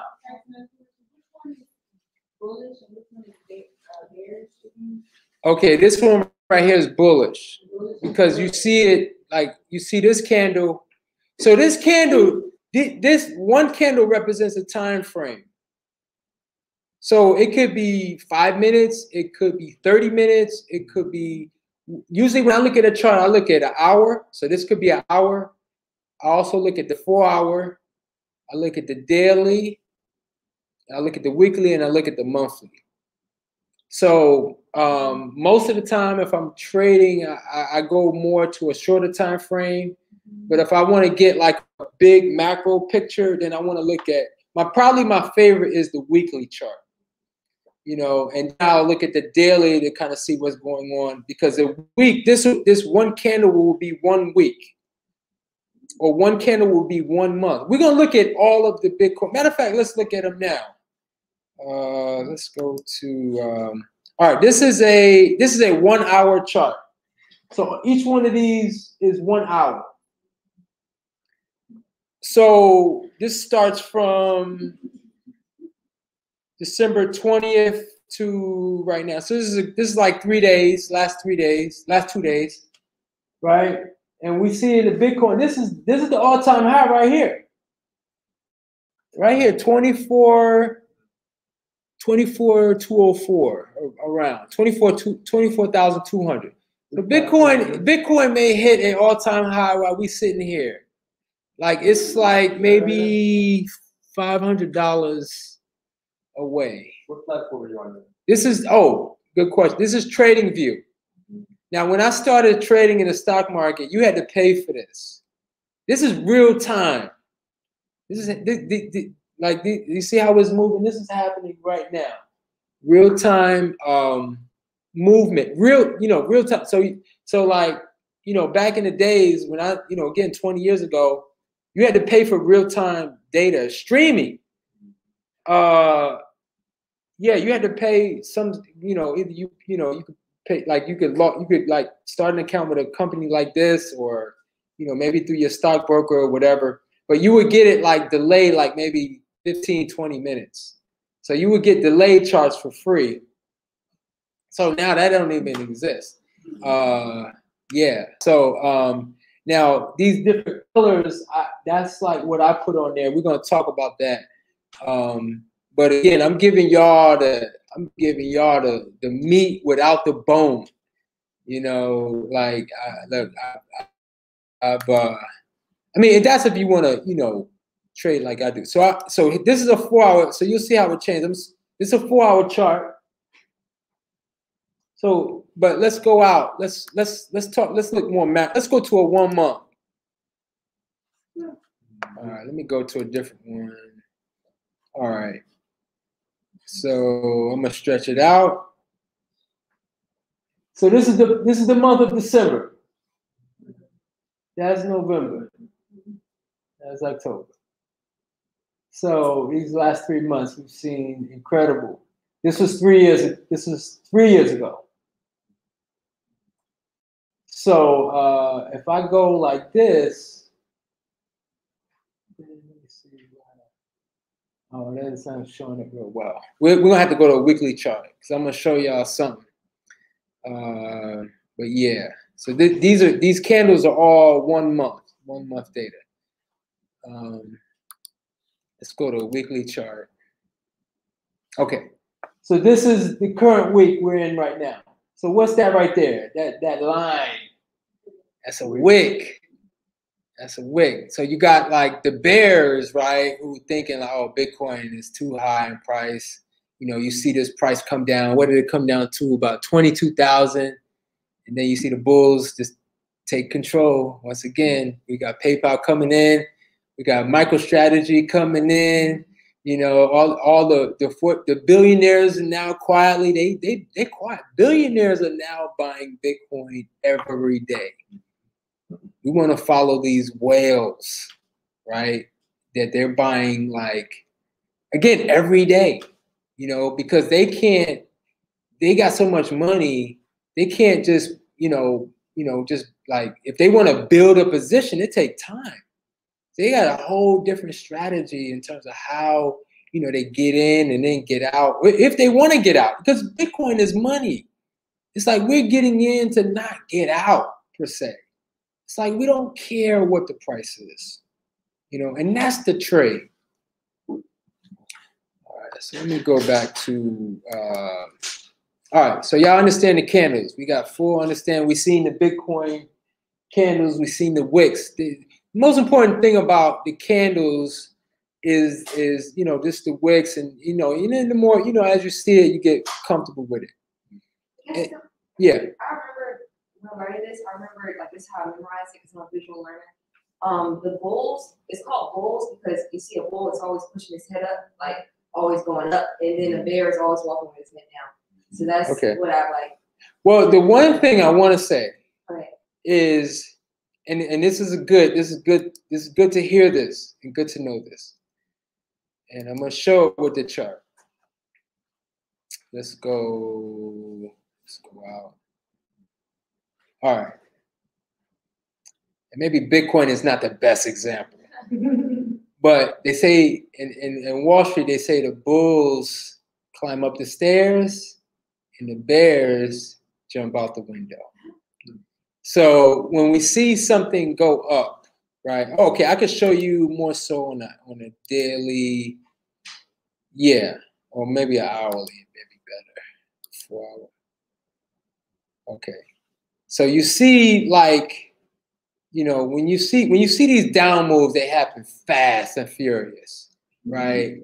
But the up moves are like staircase, right? You see your money, like, I'm making money now. I'm up, and then like it just happens like overnight. So that's you'll never forget that.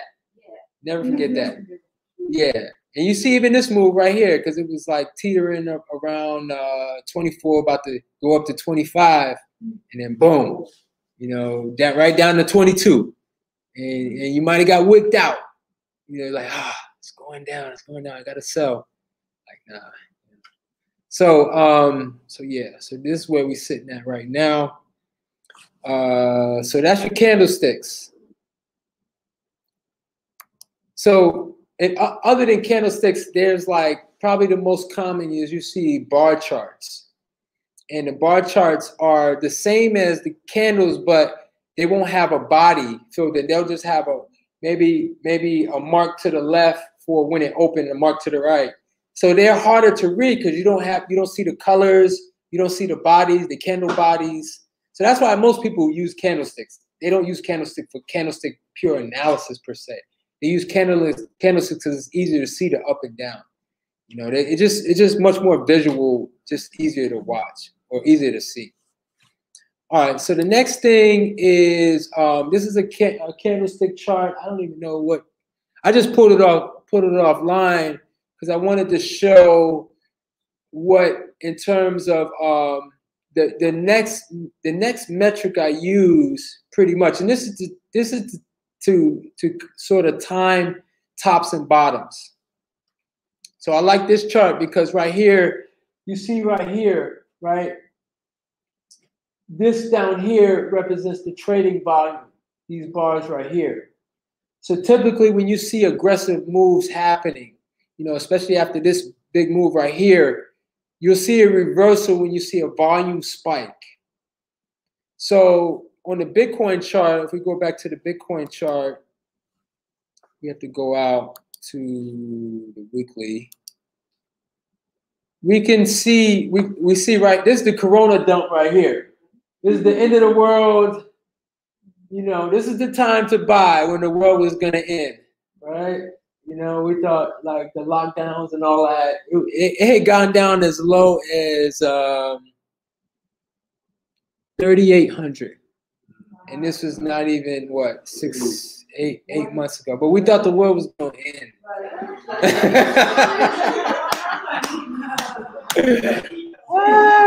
But you see that volume? So again, like and we see that happen with the tops too. So and then of course everything that I'm saying, even though this is a weekly time frame, we can apply to hourly chart, to the more intraday. We call that an intraday chart. So we're looking inside of a day, or even a daily chart. All right, so each one of these candles is a day. So this wouldn't be, this volume spike right here is more of a breakout.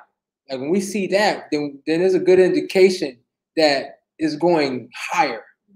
That's how we can use, but volume is volume is pretty much like, I really don't even pay attention to volume for the most part, only when at the tops and the bottoms. Like I want to see a volume, like again, what I mentioned, the blow off top. We saw a blow off top back in, let's see, this is, we can't see it. We have to go back to a weekly. So right here, I remember this day. So it had bottomed in December 2018. That was what, 2 years ago. And then it started to rally, and then you see that wick up, right? And you see that volume. And then we see that basically now the trend was down for the most part. But see, you know, as you know, but this is the time where we really should have been like accumulating, like, you know. And when we see most markets, most of the time will move kind of choppy and sideways. That's when we really don't want to be trading this, like, especially with margin. Like I wouldn't, like, you know, I wouldn't be trading this market. I wouldn't be going short. I would just be accumulating right now, because when I see this kind of, I knew that this was the top, at least for the short term. This, and we're gonna come back to this because when we talk about Elliott Wave, I think we're talking about Elliott Wave next, because we want to, Elliott Wave will be next. So let's move, let's move right into it. That was a good segue. Elliott Wave. This is probably my favorite analysis. Is Elliott Wave theory. I brought one of my books. Well, I brought some of my books, but this is pretty much the Bible, the Elliott Wave Principle by Frost and Prutcher. This is the Bible. Now, one of the things, again, I like to simplify. I like to look at, now, this book could get very technical, but, you know, because they talk about, like, these are the main moves that like, let's say a up and a down will do probably 70, 80% of the time. There are other variations of up and down, but this is going to be maybe 80% of the time of an up market. We want to see 5 waves up and 3 waves down. And I'm going to show you that's clear, because if you're trading it, you want to know, or at least try to figure out what wave are we in right now.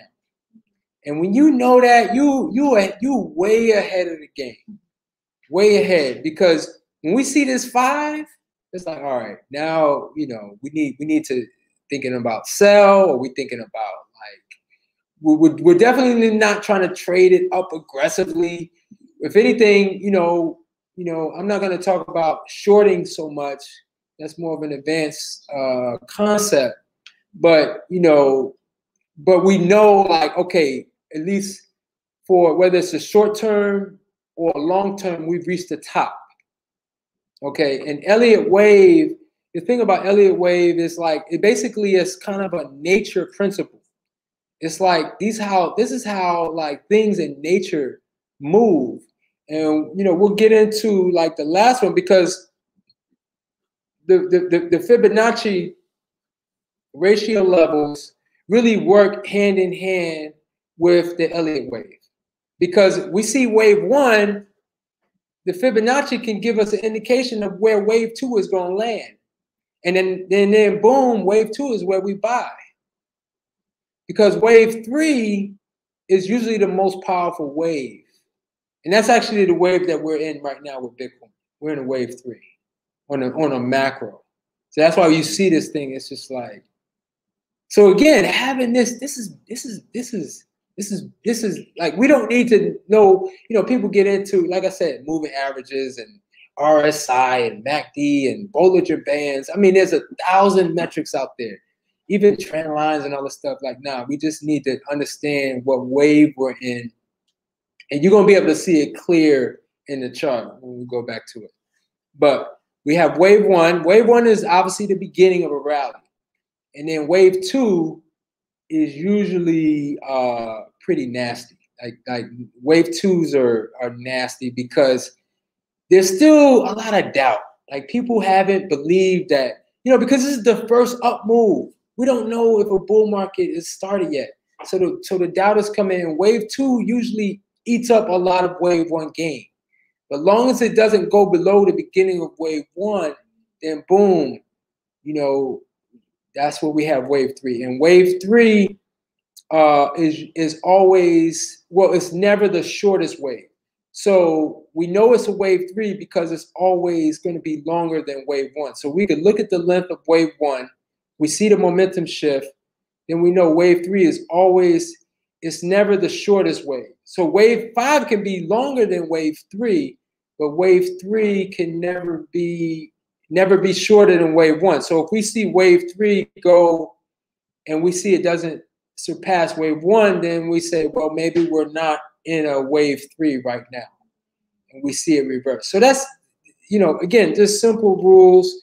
Wave 4, and we also know we're in a wave 3 because when wave 4 is usually shallow, because wave 3 convinces us, oh, we're in a bull market, and wave 4 is just taking a breather, because wave 4, unlike wave 2, because wave 1 is like this, wave 2 is like this, right? It's nasty. And then wave 3 is like, okay, yes, this is a bull market. But then wave 4 is like, we're taking a breather and we're getting ready for wave 5. And usually wave 5, especially with Bitcoin, tends to be the longest wave, because that be where where they say, there's an acronym that we use in the stock market called FOMO, for fear of missing out. That's when everybody it's going higher. Oh, and that's where everybody gets in at wave 5. Because see, we, people are like, man, if it went to 20,000, I guess it would go to 30. Oh, it goes up to 30, I guess. And then the next thing, that's the top. And then they're selling at a loss. So wave 4 tends to be pretty shallow, but wave 4 never touches the top of wave 1. But wave 4 can come down to the top of wave 1. And then wave 5, we see the blow off top, and then we have, usually with the down, we have an ABC. Now, one thing I'll mention before we talk about the Fibonacci ratios is that within wave 1, you'll see 5 waves. See 1, 2, 3, 4, 5. And then with wave 2, you see ABC, ABC. Wave 3, 1, 2, 3, 4, 5. Wave 4, 1, 2, 3. Or ABC, wave 5. Definitely with wave 5, you may see 1, 2, 3, 4, 5, 1, 2, 3, 4, 5, 1, 2, 3, 4, 5. And that's all the wave 5. See, when we have these blow off tops, like it could just, so those tend to be harder, because we use the Fibonacci not only to, we have Fibonacci as a retrace, and then we have Fibonacci extension. So we can look at where the price is like, and we're going to talk about that. Like right now, where we're going to look at some Fibonacci extensions. And short term, right now, where we can see, I know Max predicted 28,000 this year. It's still in play. I'm going to show you from what I've drawn, with the Fibonacci ratios, where they land on my chart. So that's it. And like, like with in this book, it is good to read, but they get into some XYZ, and these are all variations. It's like even when I get to the Bitcoin, it's like, look, I'm really trying to just keep it simple. If I can't identify, then I need to zoom out and look at the big picture instead of getting caught up with it. Because I mean, the thing is, like, day trading it's really a loser's game. Unless you are really, really sharp, you really, really, it's like the day trading Bitcoin. Bitcoin is 24/7, 365. Bitcoin is going to be trading when we go to sleep tonight. When we wake up, it's going to be trading on Christmas Day, New Year's Day, every other holiday. It's moving. It's moving all the time. And that was an adjustment for me coming from the stock market. The stock market was 9:30 to 4 o'clock. You don't include the pre-market and the post-market. And I was off for the weekends. You see? So now, I mean, Bitcoin is weak. I mean, the move we had this past weekend, because that's when we see that wick down, that was last weekend. And then we saw it climb back up. It was because it was around 17, 18,000. And one of the guys I follow, he was thinking it was going to go down to like 15, but it started creeping back up, creeping up. And it could have went down, but it didn't. All right. So Fibonacci. Yeah, just go downstairs to you. All right, so the Fibonacci. Now the Fibonacci is the key ratio is the 61.8. Now, how does that work? It's probably best I show you on the Bitcoin chart. Now, in nature, and in this book, it'll show you like, that 61.8 ratio happens just in nature, is a little over 60%, like the way our body is constructed. Our arms may be 61% of the total length of our body. You see in nature and trees, and you see these ratios happen, and they happen in the stock market. These levels, I say, respect the levels. Like, whether you're trying to get in as an entry on a low, you see that retrace. So let's go back to that Elliott wave. So generally, when you have a wave 1 and then you have a wave 2 will usually come down 61.8% of wave 1. So if we have wave 1 start at 0 and it go up to 10, then it's going to come down about 6 points to about 4. That's that Fibonacci ratio, right? The 61.8 is the most important one, especially for, retracement and extension. We'll talk about the extension. But when we talk about the wave 2, that's what we that's always like a good entry. All right, that's 61.8. Probably next, it's not on this chart, but there's a 78.6 as far as wave 2. Like wave 2s can always come down to, they don't come down to 61.8. Then the next entry is the 78.6. And then the shallow ones are 23.6 and 38.2. So you see that more with the 4, the wave 4, when we have retracements. So it'll come down so we look at this move, right? And then we say, okay, wave 4 is probably going to come down 23% or 38%. And then that would be like a good indication if we're trying to get in for a short-term trade, for this wave 5 move. Okay, so that's like basic. That's pretty much the nitty-gritty. Now those ratios happen from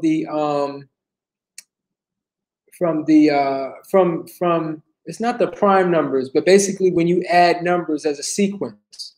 So 1 + 1 is 2, 2 + 1 is 3, 3 + 2 is 5.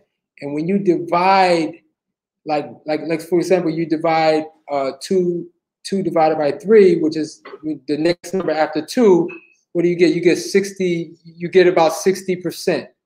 And then when you divide 3 by 5, you get about 60. And you keep dividing, that number keeps coming up, 61. And then ultimately it's like 61.8 or close to it.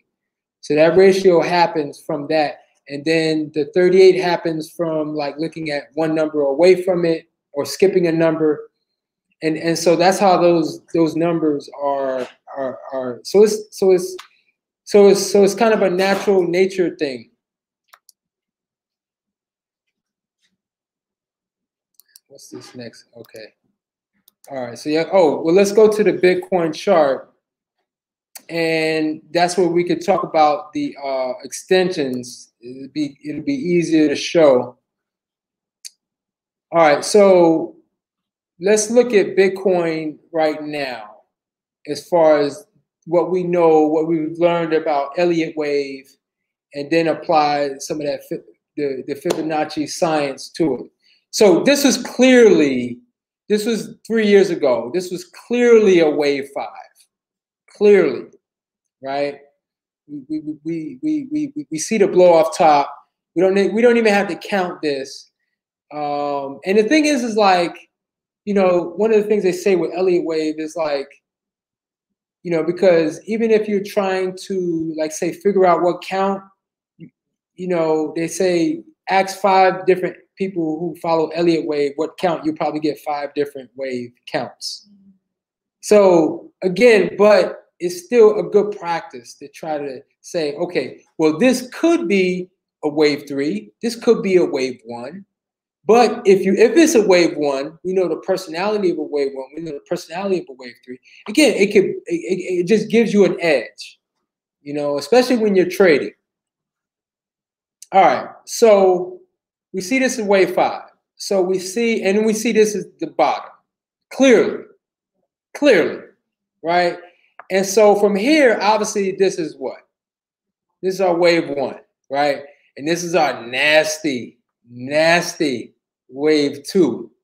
I mean, it came down almost 100%. Well, with the Corona dump.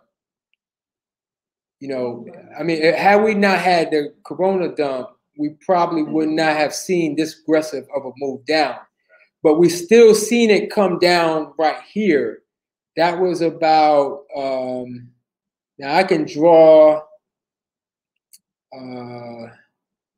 retracement. So if I go up here, so you see right here, this is the 23.6. This right here is that's the 78.66 that I mentioned. So it came down below that. It came down below that. But generally speaking, had it not, let's say we not had this Corona dump, it would have came down right around the 61.8, right here, right at this level.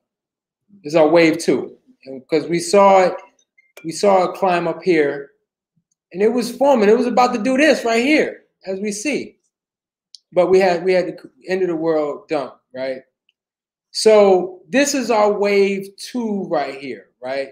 So now what we do, because this is still, I mean, you could say this is, why is this not, this move right here, not a wave 3? Why is this not a wave 3? Because if I look at this, I'm saying like, well, maybe this right here is a wave 3, this is a wave 4. Why is that not the case? Looking at wave 1, look at wave 1. Where does wave 1 top out at? Right here. This ain't even go above wave 1. Let's go back. Look at wave 3 versus wave 1. So we still in a wave 3. It's crazy. Wait, pull up the wrong thing, right? So this can look like it's, but it's not. This is the end of wave 1. This is the beginning. It's like, okay, the bulls are back. We're about to create this upward momentum. I mean, it went down from 3,000 up to almost 14,000. This was the beginning of 2019, right? The first part of last year. And then boom, we had to have that, you know, we had to shake out those doubters right here. This is accumulation phase. And then, so, you know, this is, but see, remember what I said, there's waves within the wave.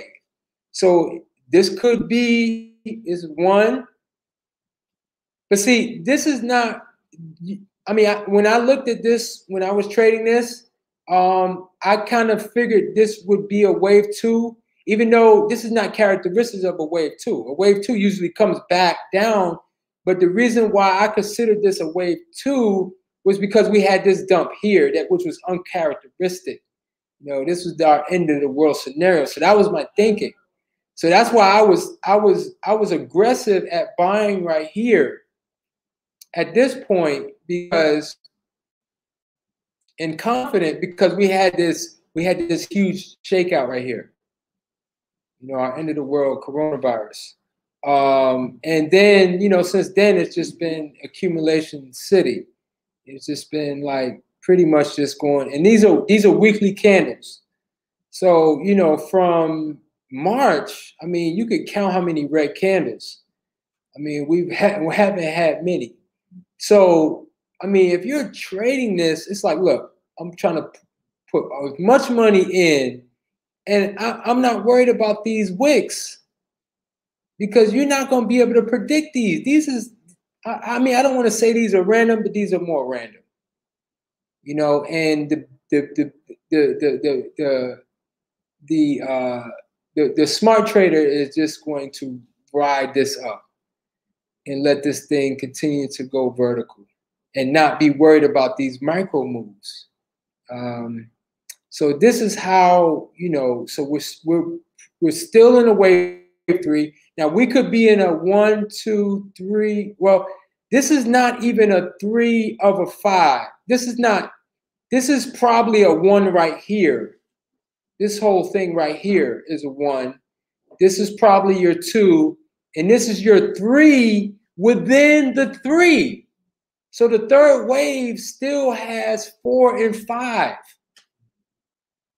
Why do I say that this is probably the 3 within the 3? Because this is not the 3.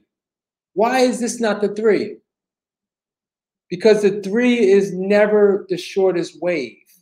If we see this as the 1, the 3 got to be longer than this. And I don't even have to like do my pointer and see where it started and end to know that this is not longer than this. So this is probably a 1. This is likely a 2. And then this is the 3 of the 3. So now you got the third wave within the third wave. This is why we're seeing this kind of vertical move, right? So we still are waiting for the 4 and the 5. And the 4, we can look at it being more of a shallow dip, and maybe it might happen over 3 or 4 weeks time, and then we'll see maybe a 5. I mean, what price are we looking at here potentially? I mean, let's say the 3 ended right here, and maybe it came down to 20. And then we have the 5. Now the 5 can be weak or it can be a blow off. So, I mean, we're getting a strong move right here. I mean, I wouldn't bet the farm that we get another move like this for a 5, but it could happen. It could happen. Now, I want to demonstrate the Fibonacci extension and show you what we talked about, where the price of Bitcoin is likely to land within this, at least within this third wave. So I have it on this chart. Would you recommend we read the waves monthly solely, or like is it just the waves hourly as well? You can do them well with the hourly. As you get to shorter time frames, they're going to be less, less likely to be, I mean, as good as an exercise because they happen within minute charts, definitely hour and daily charts. They're just not as accurate as like we're looking at a weekly or a monthly because you can't manipulate those moves. Like those are major, these are macro major moves that are happening within these time frames. Okay, so yeah. What factors that makes all these moves? What factors? Yeah. Everything we talked about in the first The fundamental analysis. The fundamental analysis. All the reasons, the technology, what's happening with money around the globe. Now it's not just US dollars. They're creating, I think Japan had negative interest rates. They may still have negative interest rates. So it means like if you put your money in the bank, you're gonna lose money. The euro, I mean, look, every government, every central bank is doing the same thing. They're creating money at will, and then people they're trying to overstimulate the market by creating more money. Now these are the Fib extensions. Let's see. So I got two Fib extensions. So this one right here, you see this first one?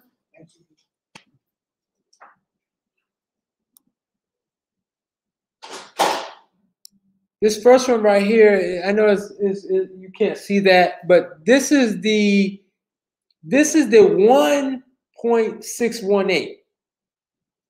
So I'm taking the length of this wave one right here that we had back in 2019, because I know that's a wave one. I know that for a fact. Like I'm like 100% 100 that's wave one. So wave three is not the shortest wave. So it's gonna be one, you know, and then it's gonna be one, and usually because we know 618 is the most common fib, like a 1.168 is a likely landing spot as far as, so I take that, right? And I put that at the bottom of wave two.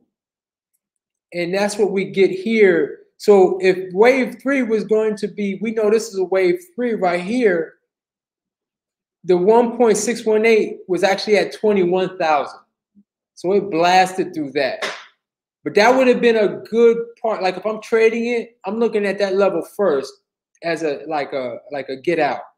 Like if I'm doing a short-term trade, right? But it blasted through that. So the next one level is 2.618. So that's at basically 32,000. 32,000. Now this one over here is, I actually took this as a wave one, this move right here, and then I put it at the bottom of here.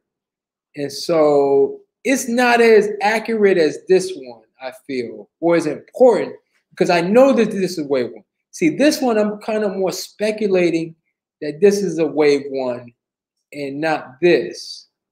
But this could very well be a wave one, like we talked about. And I probably should recalculate that. Actually, I could do that now. So I'm going to delete that. And I'm going to take this. This is our extension. And then take that top to be wave one. And then put it at the bottom of the wave two. And then boom, look at that. Wow, look at that. Because that 1.618 is right at the 24,000 mark, where it has been kind of chilling for a minute, right? And then I don't know why I'm just doing that now. Like after all of these months, I've been looking at this chart, but I guess I had to do this class to really see it. So it is like, that's why we're seeing this resistance right here at the 24. So that could be, this is probably likely, it's a good probability that we might see some sideways action. You know, as this might be the top of wave three. And then we could see some sideways action from here. But this is how you use, and all of these tools are free, you know, on TradingView. This is pretty much like, even like professionals are using this, and again, everyone can use it, tradingview.com. You know, obviously they sell subscriptions if you want to do some more fancier stuff. But again, like I said, we keep it basic. All right, so again, that was the nuts and the bolts. That was the nitty gritty. That was the meat without the bone. So we're gonna wrap this up soon. I just got a couple more slides. I'm gonna go through these pretty quick. Altcoins, sister who just left, she mentioned some of the light. I just mentioned, these are just random. Ethereum is definitely to be taken seriously. I'm pretty much a Bitcoin maximalist. I think that it's just like, and the reason that because I think you can look at altcoins with the mentality like of trying to find the next Bitcoin. But the way I see it is that the whales have, Bitcoin is obviously the granddaddy, is the father. The whales are putting their money into Bitcoin, not necessarily altcoins. And I want to follow the whales. I want to get on the whales' back and follow the whales.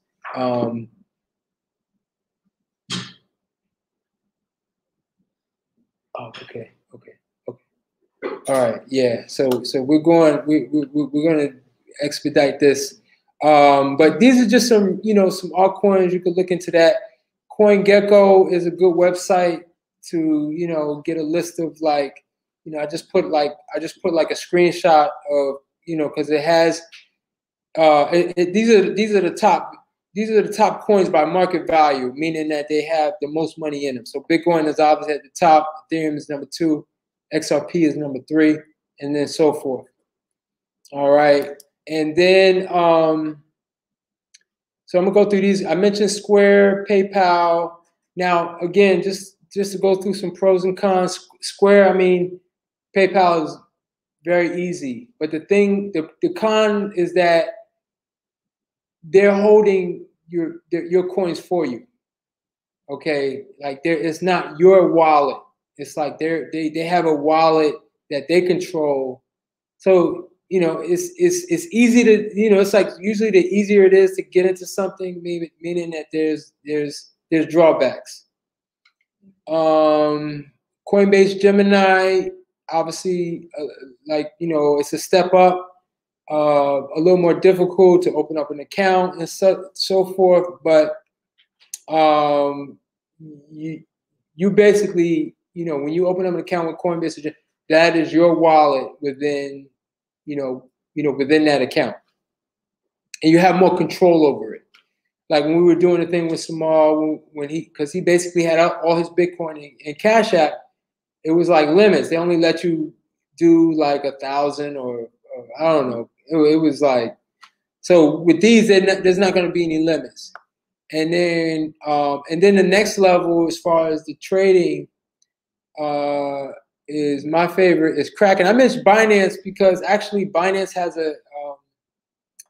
Binance is the most popular in the world. It has the most trading volume. But as U.S. residents, we can't open up an account on Binance. Binance has a U.S. is like Binance.us, but Kraken is the best. Kraken is a U.S.-based company. I have a number of accounts with Kraken. I'm not going to get into, like we're going to basically cut those things short because I wanted to actually show we'll probably do that. I know, let's see, what we have, I have until 11 or what? Yeah, security just reached out for me.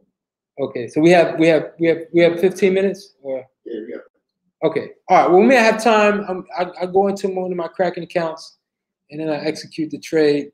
But regardless, the main thing, these two last things is very important. Like, let's say if you just want to. So I have a ledger here, and I haven't used it. It's still in the box, but this is what we call a cold storage. So basically, I talked about Mt. Gox and how it got hacked and people lost their Bitcoin.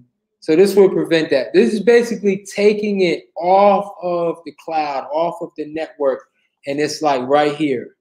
So it's like a little USB that plugs into your and it has a little cord. And then it has a little screen, and you can see, so you would plug it in. And I haven't done it, but I have it. Nonetheless. Just after recently? Huh? Ledger just had a security breach recently. Okay. They didn't take coin out; they got people's emails, contact. Ah, interesting. Yeah. Interesting. Interesting. Interesting. This is called Ledger. Yeah. And then and then my favorite is BlockFi. BlockFi. What is BlockFi? Okay, you know, let's say you got 10,000, 20,000, you're sitting in Bitcoin and you need access to it, right? You're gonna like, you know, you could, I mean, if it's in Coinbase, you can sell it and then transfer, do an ACH transfer to your bank account, but it don't work as fast as Cash App. So, you know, it may take a day.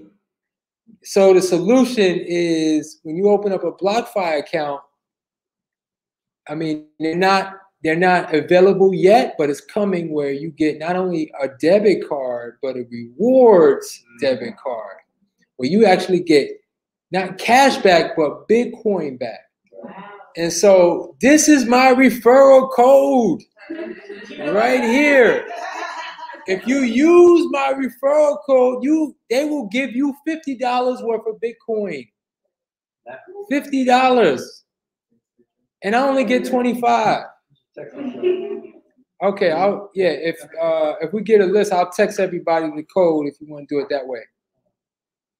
But that's my referral code, D5B9ABD6. And if you use that referral code, and kept your Bitcoin gain interest too, sitting. Yeah, I was just thinking that. Let me see if I can log into my account. What is this right here? BlockFi. And whatever Bitcoin is sitting in there, it gains interest. So I just want to see if I can log in real quick to my BlockFi. Or I may have to do the two-factor authentication. Now, that's one thing. I mean, this is good that I do this because, you know, when you start to open up these accounts, there's something called two-factor authentication. And y'all might be familiar with that already. You need to do a part two too, man. Yeah, man, I know. I was ambitious. I was ambitious. I mean, I was telling Qua, I was like, oh, it's gonna be. What did I say? Oh, it's gonna be an hour. I was like, oh, it's gonna be an hour. I only got like 15 slides.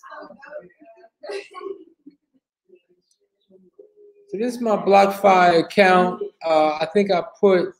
Oh, okay. I have to do the two-factor. All right. So you see, I had put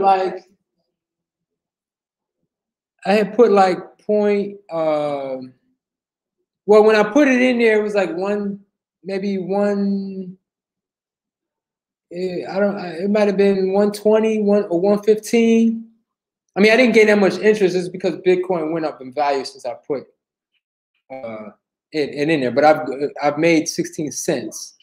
Now, if this was obviously a bigger number, then this would be a bigger number too. Well, you move the decimal over. I move the decimal over if I move it over 2, if I had 13,000, then I would have earned $16, right? Just by it sitting there. And then I have the debit card, the Visa. Well, I can go and it's like checkmate. Like this is my favorite part. I mean, when I started really getting into this, I mean, I heard about the debit card on your Bitcoin account, but I hadn't really seen it. And this BlockFi, this is just. Okay, that's worldwide too. I mean, Ghana. Yeah, you can anywhere they accept Visa. Now, Coinbase is also coming out with a debit card, but it's not from what I know, it's not a rewards card. That's what every time you spend, you earn it. They give you some Bitcoin back into your account. It's like, yeah, this is crazy. So yeah, please use my referral code. Well, you can't. I don't think you get the $50. I didn't get $50 when I opened up my account. You know, so yeah, and I think it's good until the 31st. Oh, let's go back.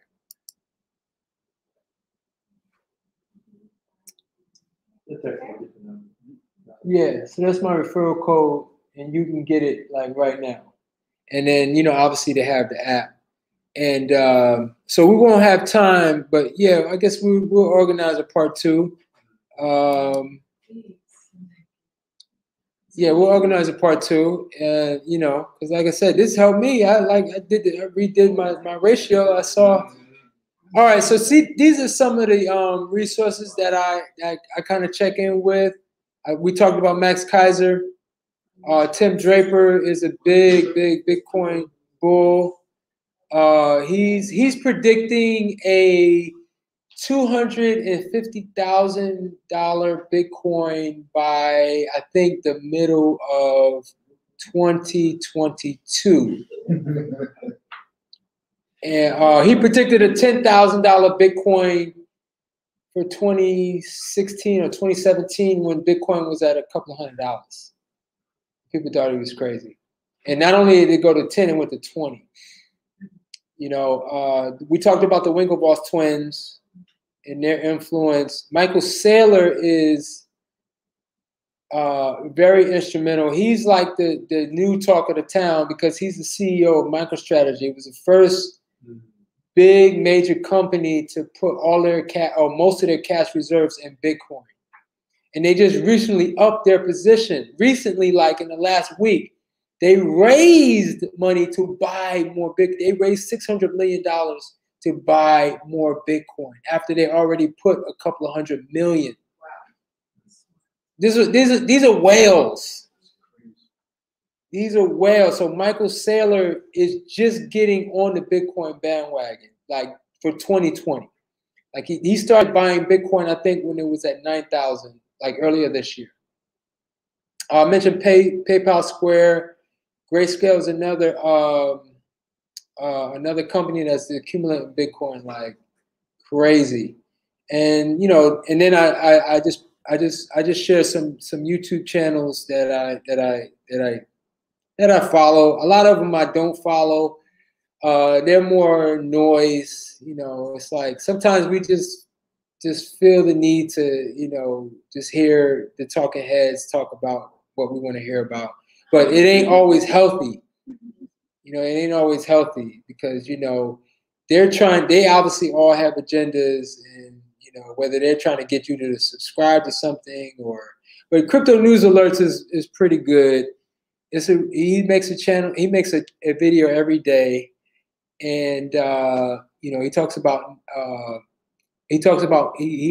usually, because Max Kaiser is usually tweeting about Bitcoin almost every day. And it's noteworthy what he says. And then there's another model called stock to flow model, which he talks about stock to flow. Again, that's something we could talk about next time. But let's just leave it there. I could continue on. My voice is actually starting to, my throat is starting to. So, yeah, let's leave it there. I actually wanted to, I'm trying to be creative. I wanted to give away, I wanted to do a giveaway with one of the ledgers because I have like 3 of them. So I don't know what can we do to you know to identify that lucky individual. Okay, let's do a all right, I'll think of a number. Oh, wow. I'll think of a number. Out of what? From, let's say from 1 to 50.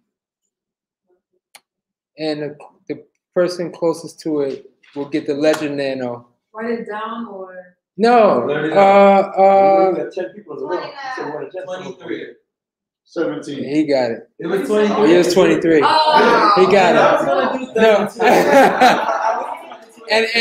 and I did 23 because Bitcoin is at 23,000. So ain't no other guesses. He got it, 23.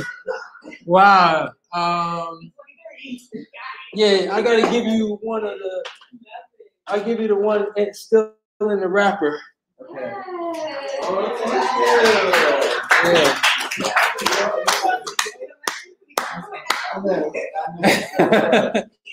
So you gotta start stacking. Let's start stacking. and then you can take it off the network. All right. Well, I appreciate y'all. This was so awesome. Come together.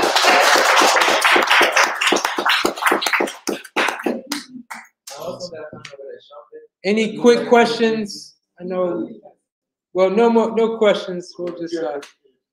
Want to share some words? Oh, yeah. Yeah. Hey, okay, so you can buy Bitcoin and crypto on MetaTrader 4, or MetaTrader 5. I use MetaTrader 4, and you can just put it in like a lot size, just keep it in there, forget about it, and then just keep. Oh, so you have your own wallet? Is it like, is it more like Square, or is it more like Coinbase, or is it just separate? This is like a whole different thing. No, yeah, it's an app. It's just like a market exchange. So you can trade commodities, oil, crypto, trade precious metals, like you can trade a bunch like currency. But you can buy it and that be your Bitcoin. Like you can move it off. Oh no. This is just for trading, like. Okay. On the trade. Oh, okay. So you're just buying to trade it. Yeah, exactly. Okay. Yeah, but you can withdraw it.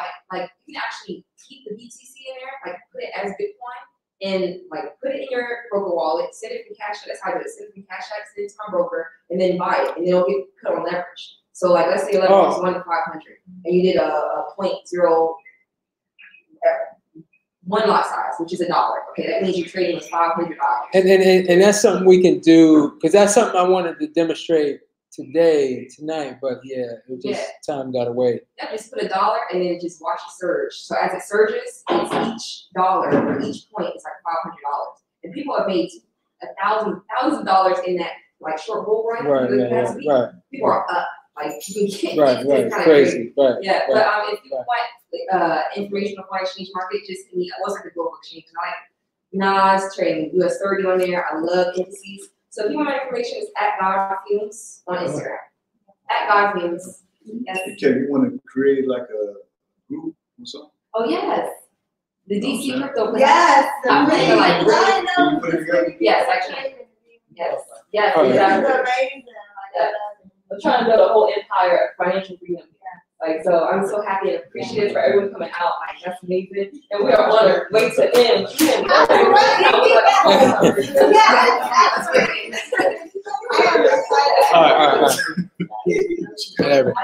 All right. Peace out. Thank y'all for tuning in. Yes, I do.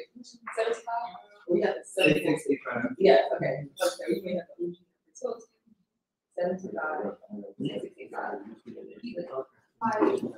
65. Well, I appreciate you so much, man. Oh, I'm man. excited. Thank you. I gotta end. Yeah.